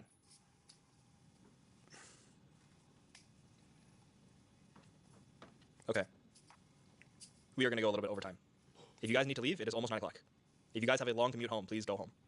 Being very serious. Now is a good time to leave. It's not much after this, but we are going to go over time. Okay. Some plasmids can be inserted directly into the main line of bacterial DNA. Just remember that. They are known as episomes. Episomes. Okay? Transduction is basically when you have a virus. Like we said, these stupid, dumb, idiot moving packages of genetic information A lot of this final stuff, I don't think I'm gonna remember it. I'm gonna be that will honest with sit you on a guys. bacteria and inject this DNA into them. Yes? That's it. Transduction. Good? This next part, I used to take a lot of time explaining. It's very straightforward. I feel like in the past, the one mistake I made is that I underestimated my students. I thought that they were all as intensely stupid about everything as I am. I'm very dumb about things I've never read. You will find that I'm critically stupid about a lot of things in this world because I've never encountered them. So I need to do everything from the very beginning. And not you guys. You guys are probably a lot smarter than I am.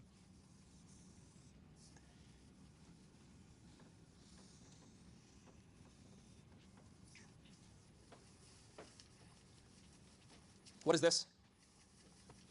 It's a bacterial growth curve. Yes? With time accelerating and the log number of colonies. We have a lag phase, an exponential phase, a plateau phase, and a death phase. And this actually goes all the way down.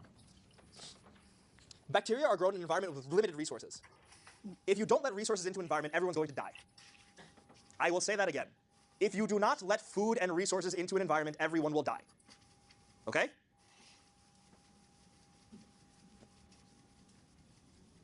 Once the bacteria eat up enough of their resources and they're not able to sustain this growth anymore, they plateau out.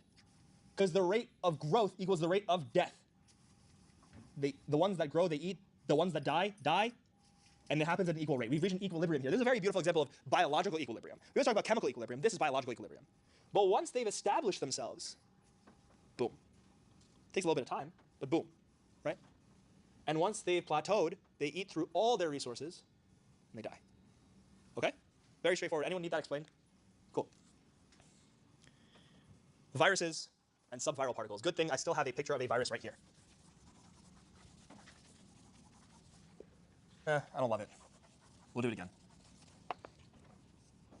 They just look like little aliens. Capsid. Protein coat that protects it from whatever it needs protection from.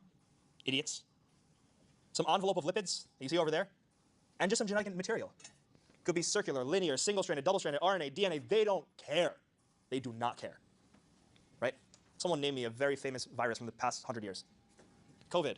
Okay, next. HIV, next. Flu, next. Measles, rubella, CMV, HSV, HPV. Viruses are everywhere. They've been here long before we were advanced as a society, and they'll probably outlive us as well. Because they don't actually have to live. They're not going to outlive us. They're going to out-exist us. Right? Okay. Viruses cannot reproduce by themselves, but they need obligate hosts. And with these hosts, they are able to take and inject their viral material. I want you guys to follow this next step very closely. I was wondering who I picked this up from, this little thing that I do when I want to explain something. It's from Marco Pierre White. Have you guys seen his videos? Marco Pierre White's a very famous chef, and when he looks at the camera, he says, listen to me very closely. And I picked it up because I think it's very poignant. Poignant? Poignant? I don't know. Poignant, right? It's a very poignant thing to do. So listen to me very closely. The DNA / RNA, and if it is DNA, it gets turned into RNA, correct? Yes? Will eventually make proteins. And those proteins will go to make a viral capsule and viral materials. And you take the genetic material, the viral capsule, the viral materials, you put them together, and you get a virus. So by injecting its material inside of the cell, the virus actually creates a space within which it can make more of itself. Yes? And this will tie into the lysogenic and lytic cycle. Yes? How in the world did They lack viruses ribosome. come to exist? They need some host cell to replicate. They can't do anything by themselves. They're like babies, right? They're like children. We'll do the whole fetal circulation thing. Have you guys seen my fetal circulation That video? genuinely makes You guys no remember that sense. rant I went on where like this baby is a dumb, stupid, Like- useless, crying, idiot parasite. Why? Because all Like, it how does is does mooch off evolution mom. create That's something it. like If this, we bro? didn't have the literal like sort of biologic attraction to babies that we did, the human race wouldn't exist. Right? People in the back, is it difficult for you to read? Do you want to move forward? Take a couple seconds, move forward. There's a lot of empty seats over here. I will stop writing for a few seconds. We will explain why the newborn effect happens on Sunday. Literally on Sunday. I have a scientific explanation for why it happens. This? Capsule and just viral like materials. A spike, a massive spike of oxytocin. That's one of the theories as to why. Nobody knows. You know what's one more thing no one knows? Guys, hold on. You guys know what's something that nobody can explain yet? Why labor starts when it does. No one knows. Absolutely no one knows. It is a scientific miracle why labor starts when it does. We have theories. Like, oh, neural development, this, that, the other thing, signaling molecules, blah, blah. Nobody knows. We have theories means we have no clue. Bacteriophages are viruses that specifically target bacteria and perform bacterial. Wrong. Again, specific. Bacteriophages are viruses that target bacteria and perform bacterial. Louder. Very good. Transduction. You need a bacteriophage in order to do transduction. Wait, did we go over transduction? Did I skip that? Oh, okay. Okay, good. I remember I had another I was like, what the hell? Come on, guys. Himma, drive. Let's do it. Okay. So we talked about single-stranded, double-stranded, blah, blah, whatever it is. Now, one thing that the MCAT loves to write passages about. Not that they will specifically ask you a discrete question, but they love to write passages about. What are retroviruses? They are not viruses from the 70s. Although, we'll get there. Retroviruses do what? They take their sensitive RNA and use, what's the name of the enzyme? Reverse transcriptase to produce DNA, hijack your cell, slip its DNA into yours, and hijack your entire cell's wiring to make more of itself. And the reason I made the joke, but it's not really a joke, it is true, of a virus from the 70s is because what is a very famous retrovirus? HIV. More of the 80s and the 90s, but you guys get what I mean. Oh, HIV. Scary stuff. Scary stuff. Don't be stupid, guys. Please.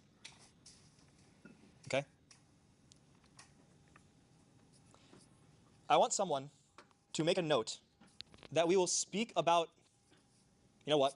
I'm gonna leave it up to you guys. We can speak about the lysogenic and lytic cycle. It will take 15 minutes, 10 to 15 minutes. Or we can leave it for when we do immunology. Immunology is a very, very complicated lecture. Only takes about an hour and a half. Very short lecture. That's very short, by the way. Short lecture. We can do it at the end of immunology, but someone needs to remind me because I will forget. Okay? You guys want to go home? Let's go home. Okay, one last thing. One last thing before we go. What is a superinfection? A superinfection is a sickness, bigger for the people in the back, a sickness over another. Staph aureus is a common cause of post-influenza infection. Post-influenza infection, Staph aureus causes it. Influenza shoots your immune system, weakens it in the meantime because of the amount of work that's doing, and it breeds the ground for the infection with bacteria. That is a superinfection. 2 more points, and we're done. Prion disease.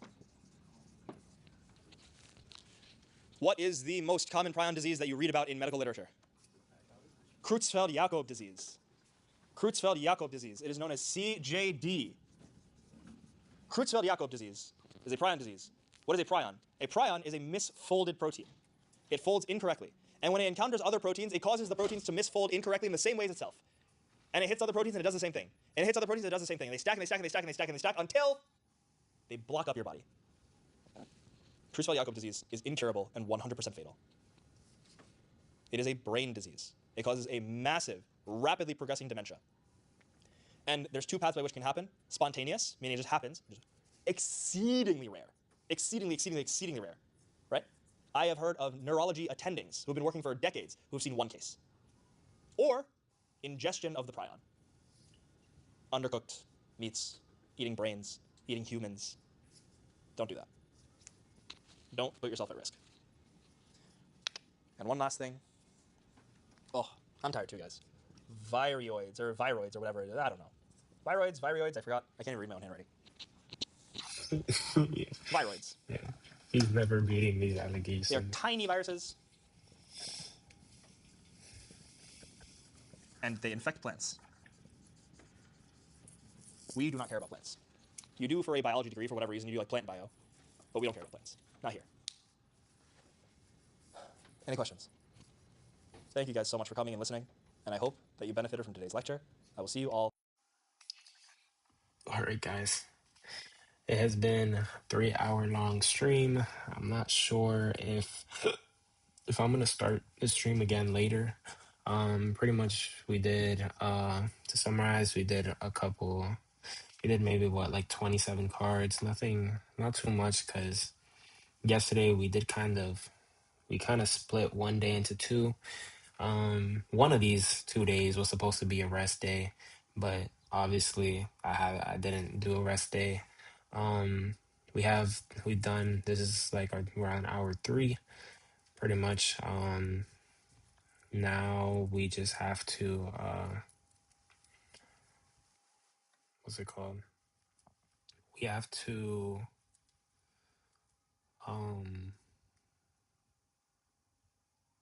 yeah, so later on, the reviews on Anki are probably going to appear. Actually, they have already appeared. But I don't know if we're going to end up actually doing them. I might do the reviews either myself later, or we'll come back on stream and I'll do the rest of the I'll do the cards that correlate with the chapter we just watched Yusuf Hasan's videos on. So I'm gonna fix the description so that it has both of them. It has both of the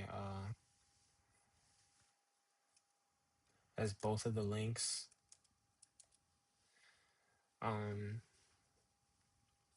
Yeah, both of the links should be there now.